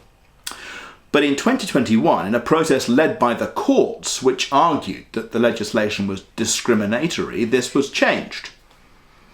The provision was expanded to remove the requirement that someone has to have a reasonably foreseeable natural death. But at the point when that was changed, a new clause was added that specifically says that somebody whose only illness is a mental illness is not eligible for MAiD. So you don't need to have a natural death that's reasonably foreseeable. Other forms of suffering and illness would mean that you can avail yourself of MAiD, but not if your only illnesses are mental illnesses. Now, before you're too reassured by that, you need to realise that under Canadian law, neurodivergence is not classified as a mental health issue, but as a disability. And disabilities are eligible for MAiD. So neurodivergence would be allowed. Somebody who is struggling to integrate into society because of, for example, autism or ADHD would be allowed to end their life under the Canadian system. And there are plans to expand this further. So in 2021, a reasonably foreseeable natural death was removed, but it's been postponed twice. It's now scheduled for 2027, a further amendment that will do two things. First of all, mental illness will then be allowed as a legitimate reason to use MAiD. And secondly, what's referred to as mature minors, that is under 18s who are deemed able to make their own decisions, will be able to have their life ended under MAiD without parental consent. Now, youth mental health is a really big and important topic here in the UK, and I'm sure I'm not alone in finding it hugely concerning that the Canadians are going to go for a system where those who are not yet 18, young people, not adults, will be allowed to end their life for reasons solely to do with mental illness, and to do so without parental consent. The other thing you need to know about Canada is that the vast majority, over 90% of MAiD deaths, are a case of euthanasia, not assisted suicide, where the physician or somebody else actually administers the drug. Well, that's the position in Canada. How's that all working out in practice? Not great is the answer. So in 2016, when this first became law, just 0.4% of deaths in Canada, just over 1,000, took place under the MAiD system. By 2019, that had expanded to 2%. When they did the expansion to remove the requirement for reasonably foreseeable natural death in 2021, the forecast was that if they didn't do that, it would be 2.2% of the deaths in the population would be MAiD deaths. But if they did expand it, it would become 2.6%. In 2023, the number of deaths due to MAiD was 4.7%. That is a total number of deaths across Canada that year of 320,000, of which 4.7%, 15,300, were because of MAiD. One estimate is that since this became law in 2016, the total across all those years of deaths in MAiD has been about 60,000 people. For context, that is roughly the population of Scarborough, Newby, Scorby, Eastfield, Caton, Seamer, Middle, Deepdale, the whole of the sort of Scarborough and outer Scarborough area together is roughly 60,000 in the last census since 2016. Then look at the reasons people have given as to why they received MAiD. And people were asked to give all the reasons that applied. So obviously something like this wouldn't be allowed as the sole reason. But in 2021, just over a third said that one of the reasons they wanted to end their life was that they felt they were being a burden on their family, friends or caregivers. And in 2023, that number was up to nearly half. Now that's relevant because one of the things that we're being told here is that that wouldn't happen. Campaigners for assisted dying are regularly asked the question, won't people do this because they fear they're going to be a burden on their family if they continue to live? And we're being reassured that that would not happen. And yet in Canada, we've got to the point where that's true of nearly half of the MAiD deaths. Another concerning feature about Canada is that healthcare providers are the ones bringing this topic up. So it's not always the case that patients go to the doctor and say, I wonder if under MAiD I might end my life, but that doctors might approach patients and say, have you considered? And that is happening because there's a kind of an industry body that regulates and oversees assessors and providers of MAiD services, and they specifically advise their members to be proactive in bringing this subject up with people. They say people might not be aware this is a legal option in Canada, so it's your duty to tell them and to offer them an assisted death if you think it might help. And that's led to some horrendous abuses. For example, one woman who was preparing for a double mastectomy was 3 times in the build-up to that operation asked if she would like help to die as an alternative to going through that. Another lady who had various allergies to various cleaning chemicals and paints, the local housing association could not find her suitable housing where these allergies would not be triggered. So rather than helping to procure suitable housing for her, they offered her help to die. And there's another example of a military veteran lady whose spine was damaged in a military training exercise. We're going to watch this one in a news report. You'll notice that Justin Trudeau, the Prime Minister of Canada at the time, is horrified that this came to be. But of course it's his government and his approach to these laws that led to precisely such a situation as this. Just have a watch. A Canadian veteran shocked MPs on a parliamentary committee with the details of a call for help and the response she received. Rather than getting the assistance she wanted, a government caseworker asked the former soldier if she wanted an assisted death. Here's CTV's Atlantic Bureau Chief Christian Ashkate. Retired Corporal Christine Gauthier testified the department that is supposed to help her instead offered her a medically assisted death. And the person at VAC mentioned at that point, well, you know that we can assist you with assisted dying now if you'd like. And I was just shocked because it was like, are you serious? Like, that easy. You're going to be helping me to die, but you won't help me to live. The Prime Minister said he will ensure that Veterans Affairs does not offer medically assisted death to veterans again. This is absolutely unacceptable. And as soon as we heard about this, we took action. A former member of the Canadian military and a 5-time world champion Paralympian, Gauthier suffered permanent damage to her knees and spine during a training exercise in 1989.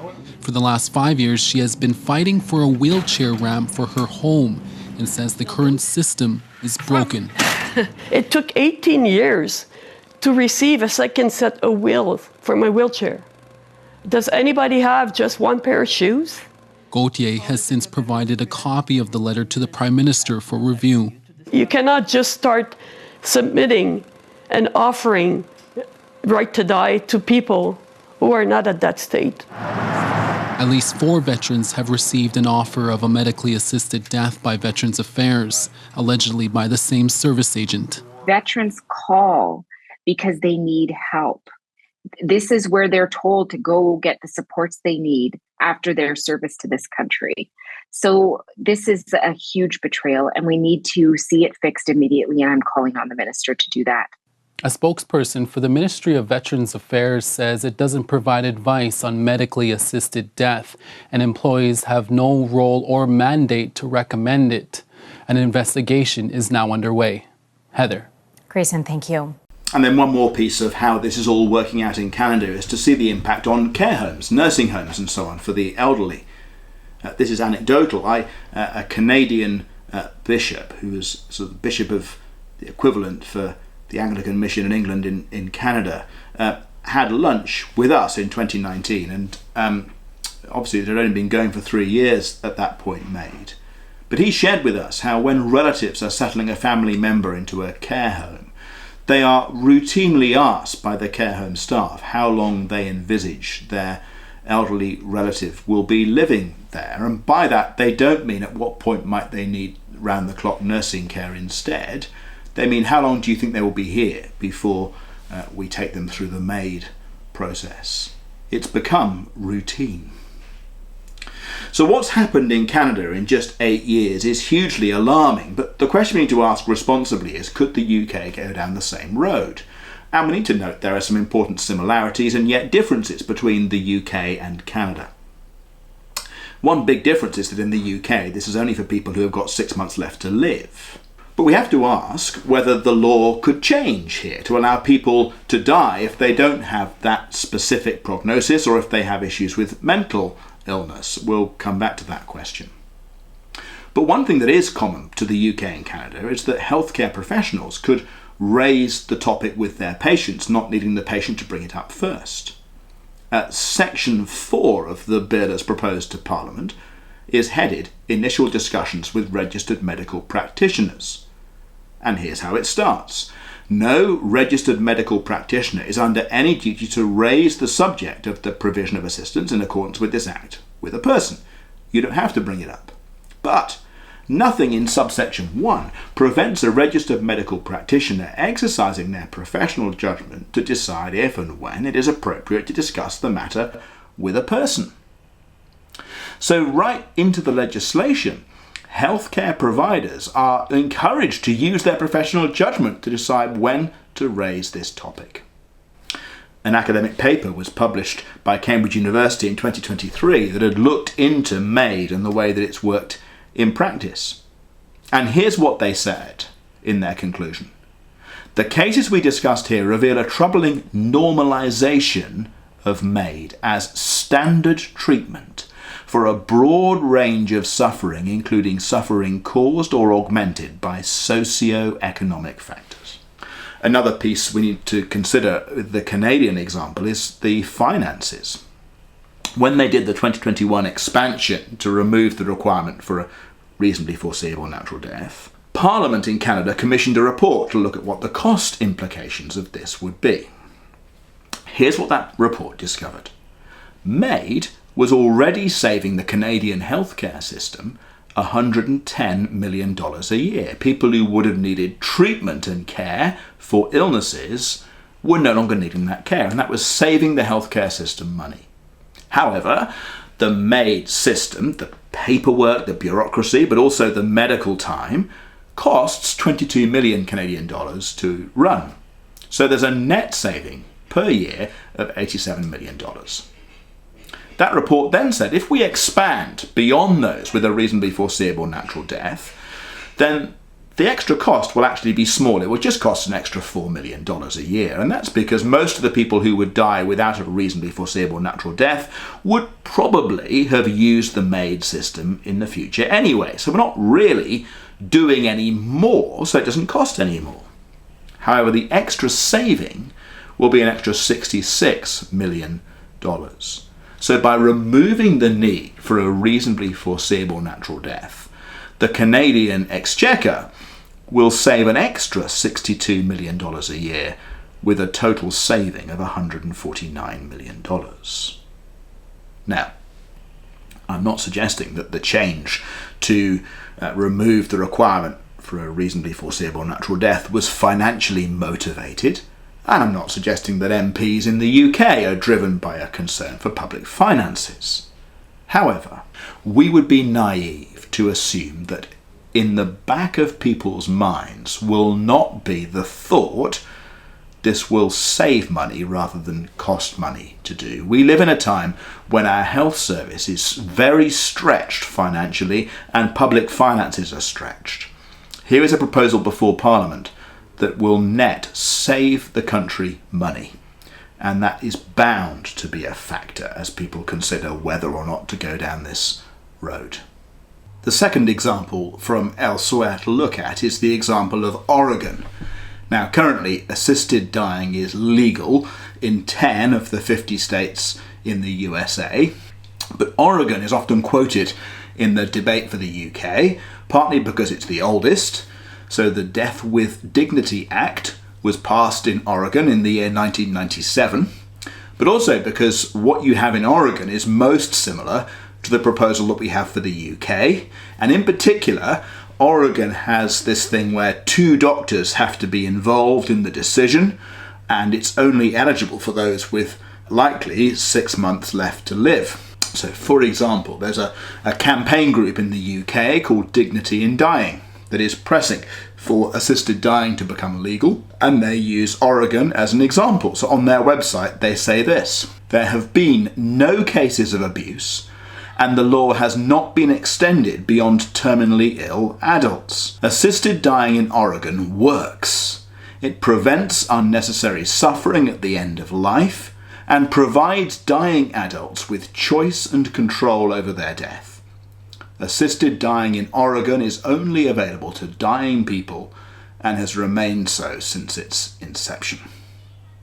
Now, in the year 2022, 3 authors did some research to mark 25 years since the Death with Dignity Act became law. They remarked that data is limited for them, partly because there's no data collected when a lethal dose is prescribed but isn't later taken, and detailed records of why someone wanted to end their life are only retained for a year. But nevertheless, they were able to draw enough conclusions to tell us that Oregon is far from being this wonderful and reassuring example that we're often told that it is. So, for example, just as we saw in Canada where the numbers went up year on year, so on average, over the 25-year period, they found that the number of deaths per year has risen by 16% year on year, until in 2022 there were 431 prescriptions for lethal medication and 278 people died. Then there's the time and the relationship that doctors making these assessments had with their patients. So back in 97, on average, the doctor who prescribed the medication to end the patient's life would have known their patient for 18 weeks at that point. But in 2022, that was just 5 weeks. So doctors were making this assessment based on purely 5 weeks' knowledge of a patient, and just knowing them for that short time had to decide how long this person was likely to live and whether they were fully of sound mind and not under influence from other people. Furthermore, there's always the provision to say actually a doctor can't assess someone's soundness of mind, so they should be referred to a psychiatric specialist to consult further. Back in 1997, 28% of cases of assisted dying were referred for psychiatric assessment, but in 2022 that had dropped to just 1%. So you have doctors knowing their patients on average, sometimes much less, for just 5 weeks, with no consultation with other specialist professionals, reaching these conclusions. Again, similar to Canada, in the year 2022, 46% of those who ended their own life cited that one of the reasons for doing this was that they feared being a burden on others. And then there's to do with what the real choice is that people are presented with. So obviously in the States, they don't have a sort of national health system like ours. You need to take out health insurance to cover possible medical costs in the future. And those who are unable to afford or haven't arranged to do so, there are a couple of state providers of kind of bare bones medical insurance that people can fall back on. Now, back in 97, when this first became law, 65%, 2/3 of those ending their own life, had private health insurance, and only 1/3 were dependent on the state. 25 years later, in 2022, the numbers have completely inverted, so that only 20% have private health insurance, 80% are reliant on the state. Now, that means that for those 80% who only had state medical cover, they would surely have had at the back of their mind the concern that if they continue with treatment rather than ending their life, then what will be available for them in terms of hospital or palliative care could be much more minimal than might be the case if they'd had private medical insurance instead. And certainly it would be the case that those who don't have private health insurance will be amongst the poorest in society and those from the most deprived communities in society. So it's very striking that 80% of those choosing to end their own life in the state of Oregon do so from the poorest backgrounds. So those who can afford it choose medical care. Those who are most vulnerable and who live in the greatest poverty instead choose to end their lives. Oregon is far from a reassuring comparison for us. So that's looked at how assisted dying has played out in Canada and in Oregon in the United States. We could have looked at other countries and other jurisdictions. We could have looked at Netherlands and Belgium or Switzerland. We could have looked at Australia or New Zealand, but there isn't time. The pictures are largely similar. The question is, what would or could this mean for us here in Britain? Now, those who want to press against allowing assisted dying often speak of the slippery slope or the thin end of the wedge. They argue that allowing this change now will lead to further changes later that see the situation deteriorate. On the other hand, those who argue for assisted dying don't like it when opponents of assisted dying bring in the so-called slippery slope argument. They would say that is scaremongering. It's far from proven that introducing one change now will lead to other things later. All we can do is decide on what's before us. In fact, they so dislike the slippery slope argument that it's got to the stage where if someone opposes assisted dying and lays out their arguments for opposing it, if you can demonstrate that their opposition really amounts to a form of slippery slope argument, the person who wants to see assisted dying become law, all they have to say is, what you've just argued is that this is a slippery slope. We know that that's a false argument, so what you've just said as an objection doesn't stand. So the question is there a slippery slope in play here? And we're going to have to look at this really quite carefully. First of all, we need to notice that Kim Leadbeater is exactly correct when she says that the bill is named the Terminally Ill Adults (end of life) Bill, and that this bill does not allow assisted suicide for other reasons and in other circumstances, and it does not legalise euthanasia. She's quite correct that what's before us, the law itself that would be passed, prescribes really carefully what can and can't be done. However, there are a number of things we have to say. One is that the law will quite fundamentally change the role of the state and the judiciary with regards to death, but also the medical profession. Now, the foundation of Hippocratic medicine is that doctors are working to secure the best health of their patient, the best outcomes. And at the moment, when you go and see a doctor, you can be assured that your doctor has at heart your best interests, and they want to do the best they can to either offer you cures for the things that are not right, or to offer you comfort where cure is either not possible or not quite sure how to get there. But that is what motivates and drives them. Once it becomes an option for a doctor to offer a patient an assisted death, it fundamentally changes that relationship. It offers what the doctor might be offering to you. You can no longer have quite the same confidence that that is what is driving the doctor, that is what he or she wants for you. Many medical conditions can be hard to diagnose, can lead to a series of tests at hospitals or other specialist centres, often with still a complete lack of clarity as to what it is that's wrong.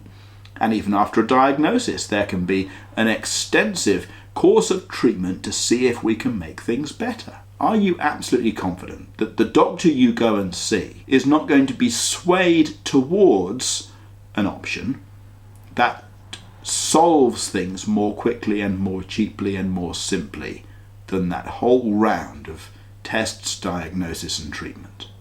Even if your doctor is opposed to assisted dying, the confidence that ordinary people will have in the medical profession is changed because the role of the medical profession is changed. Many doctors would be keen to say that this whole process of assessing and administering assisted death should not be associated with doctors. Now, somebody who can say that even more clearly than I have is somebody called Larry Worthen. So in the UK, we have an organisation here called the Christian Medical Fellowship. It's a wonderful organisation that helps doctors and other medical professionals in the UK to network and support each other if they're Christians. Well, Larry heads up the Canadian equivalent of that. He's actually got a background in law, not in medicine, but he's extremely informed, and he's able to speak of the effect of the Canadian legislation. So I'd like you to listen to this brief comment from Larry. When I looked at this, I thought, Lord, we're a small organization. We can't possibly take on this issue. Let's just focus on conscience. I thought that to me was a piece that we could do. And I wish I could do it over again, because once it becomes legal, then it becomes ethical. Once it becomes ethical, then if you don't do it, you're a bad doctor. And that you can have the best conscience protections in the world. And California has real good conscience protection. You can have the best conscience protections in the world. Eventually, years down the road, not very many years down the road, people will say, why should we let these people into medical school if they're not prepared to provide all ethical medical procedures? And so once we use the term conscience, we've got ourselves in a ghetto. What we need to do is to say, this is not good for patients. I told you he would say it better. So that's one thing we need to bear in mind as we consider the future for Britain. It changes the role of doctors and our relationship with our doctors. The next consideration is that the law could be open to challenge. And what I mean is, at the moment, if we pass a law that says that only people in certain circumstances, those with 6 months left to live, can choose to end their own life under these proposals. But there's nothing to stop somebody with other conditions, other forms of suffering, coming to the UK courts and saying that under the basis of the Human Rights Act, it's discriminatory for them to be denied the opportunity for an assisted death. If somebody with 6 months left to live because of cancer can end their own life, why should somebody whose suffering takes the form of, say, Parkinson's disease, with no clear prognosis of how long they would live, be deprived of that same resolution for their suffering? So the law could be challenged. The law could also be open to change. So the proposal at the moment is very restricted. Only those with 6 months left to live can end their own life with an assisted suicide. And if Parliament was to debate a proposal that people could end their own life for any reason whatsoever, such a proposal simply would not pass. Parliament would refuse to vote for it. But once people have got used to living with the proposals that our MPs are currently debating, it would seem less of a stretch to amend the law to allow other people to end their own lives. Indeed, this is exactly what happened in Canada. Going all the way to assisted suicide for a whole host of other reasons would not be acceptable now, but could become acceptable once we've got used to these more moderate proposals. People are quick to say that Origen did not change its requirement that only those who are dying should have an assisted death. But the fact that Origen did not change that law does not mean that we in the UK would not change it. We could. It's time to listen to another little clip from Esther Rantzen, in which she's asked exactly this point. Where's the justice in allowing those with 6 months left to live to end their life, but not others? And what she says is simply fascinating. In fact, I can't quite believe she said it. Did she really mean to say this on national radio? Just have a listen to this. The argument goes, if you can choose to speed up your death after a terminal illness diagnosis and you're 6 months from death, well, why not do it if you're in extreme pain but not about to die? Why not do it if you think your life has no value because you're deeply depressed? Why isn't that a matter of choice for people that the state shouldn't interfere with? It is in some countries with, I suppose, a freer attitude, but we're quite a conservative country. We like to take a single step rather than gamble all the way to our destination. I mean, I do worry about people with Parkinson's, for example. But I think actually what we're talking about is what we would tolerate as a change in our legislation. And I think Kim Leadbeater's got it right, actually. We need to tie it quite tightly down to terminally ill patients, adults with a physical illness in the last 6 months of their life. Now, as we think about the possible consequences here for Britain and how things could unfold from this stage, I want us to briefly compare this issue of assisted dying with what happened when abortion was legalised. I want to do this quite briefly. Please don't get distracted by this. They are separate ethical issues. They have a few things in common, but they're not the same. And I certainly don't want you to think that if you don't agree with what I'm saying on abortion, that therefore necessarily this entire presentation on assisted dying loses its validity. I want to make one very simple and specific point of comparison, and that's this.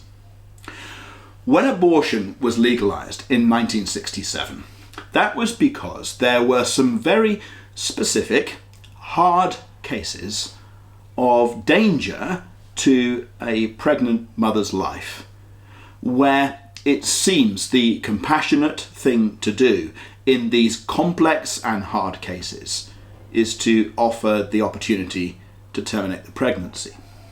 That's how it began.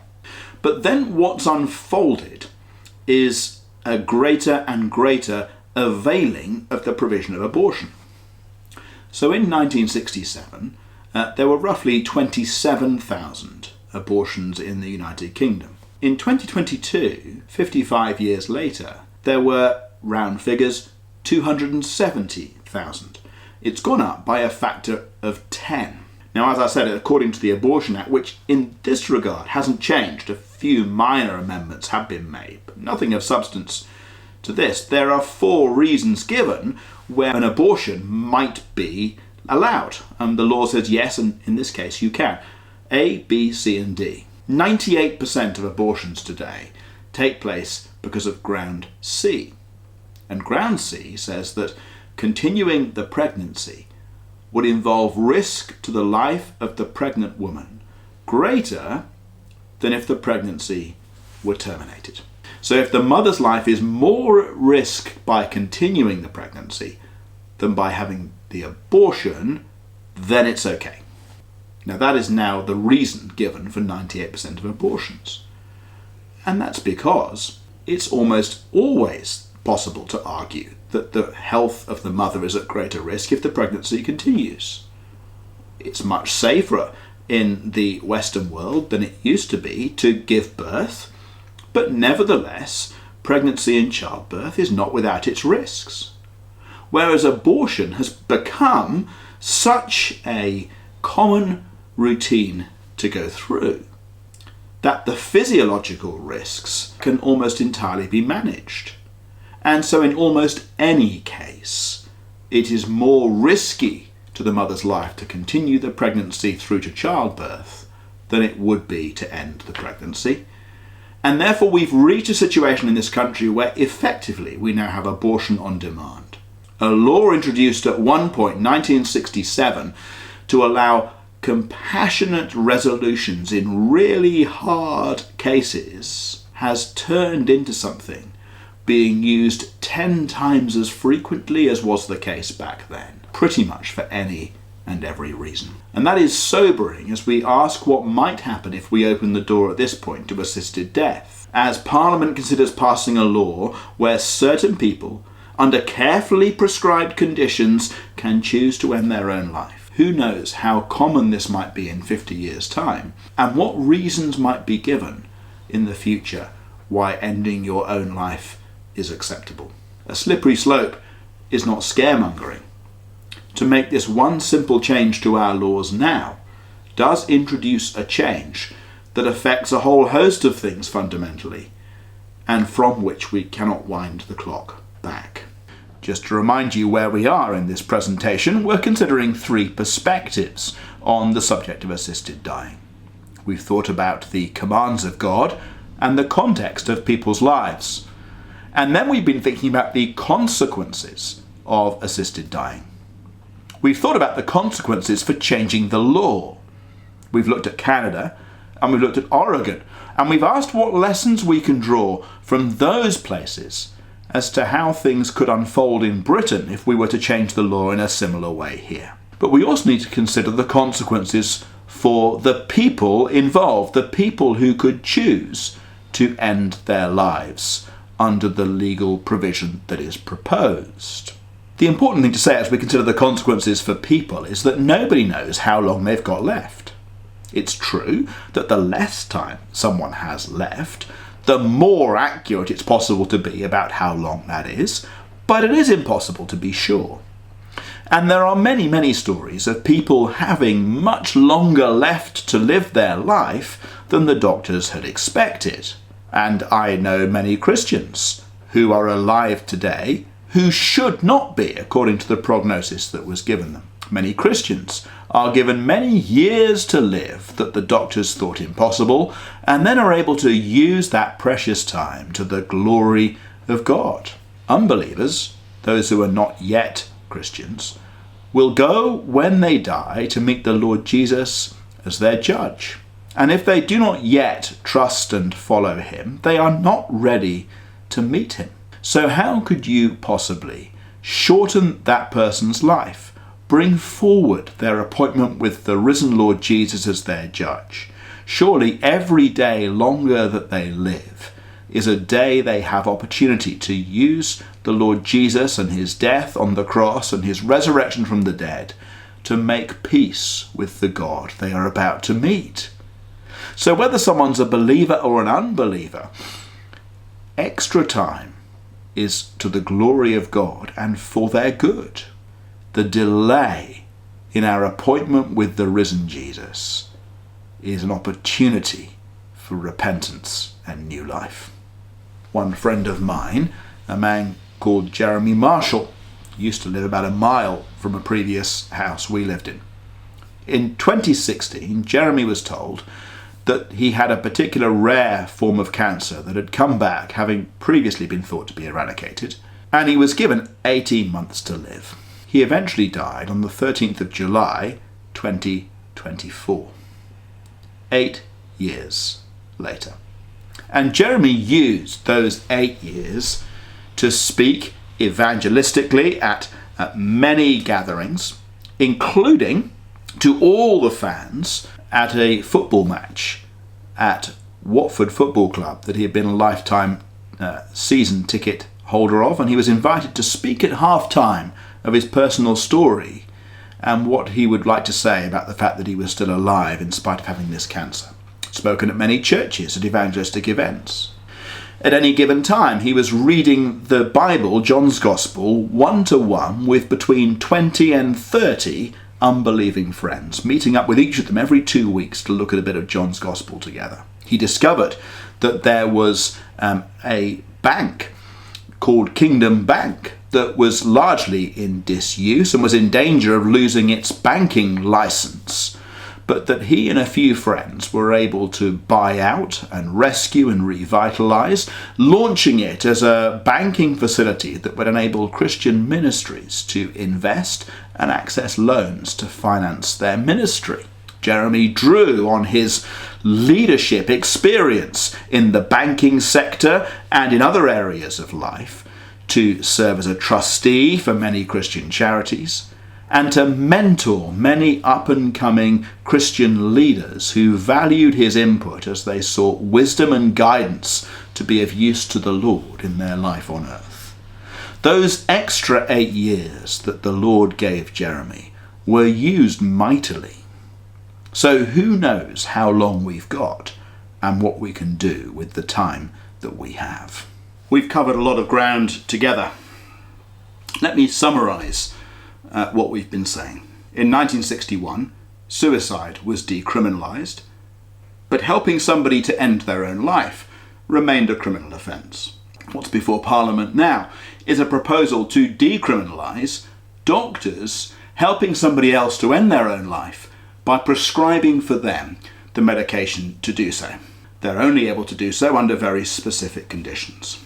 The arguments for doing this are many, and frequently they are emotive arguments rather than rational ones. In order to look at an issue like this as finite human beings, we need to look at it from lots of perspectives. But all those perspectives lead us ultimately in the same direction. If we look at God's commands, we discover that human life is precious indeed to God, and that murder is theft because our life is the Lord's. Suicide is a form of self-murder. God is the author and giver of life, and life is precious and is not for us to take. We should be caring for those who are fragile and vulnerable amongst us, and those who depend upon us. The context of end-of-life care shows that there are many ways to care deeply for those who will die soon. We should understand the pressures on such people and the pressures on their friends and relatives, and not add to their pressure by giving to them the pressure of choosing the time and the manner of their death. And then the consequences of changes like this elsewhere in the world have been disastrous. If Britain goes down this road, then the change we are discussing is not the end of the process. It's the start of a whole new chapter in this nation's history, and who knows where things could unfold from there. The life we have, the years God gives us, are time to be used to his glory. And if we choose to waste and cut short months or even years. That is, as much as anything, a tragic, tragic waste. I want to finish by showing you a short video clip, an interview with my friend Jeremy Marshall. This interview was actually made during the time of COVID lockdown, and he's talking about lockdown and COVID, but a lot of what he says here applies equally poignantly to this question of death and assisted dying.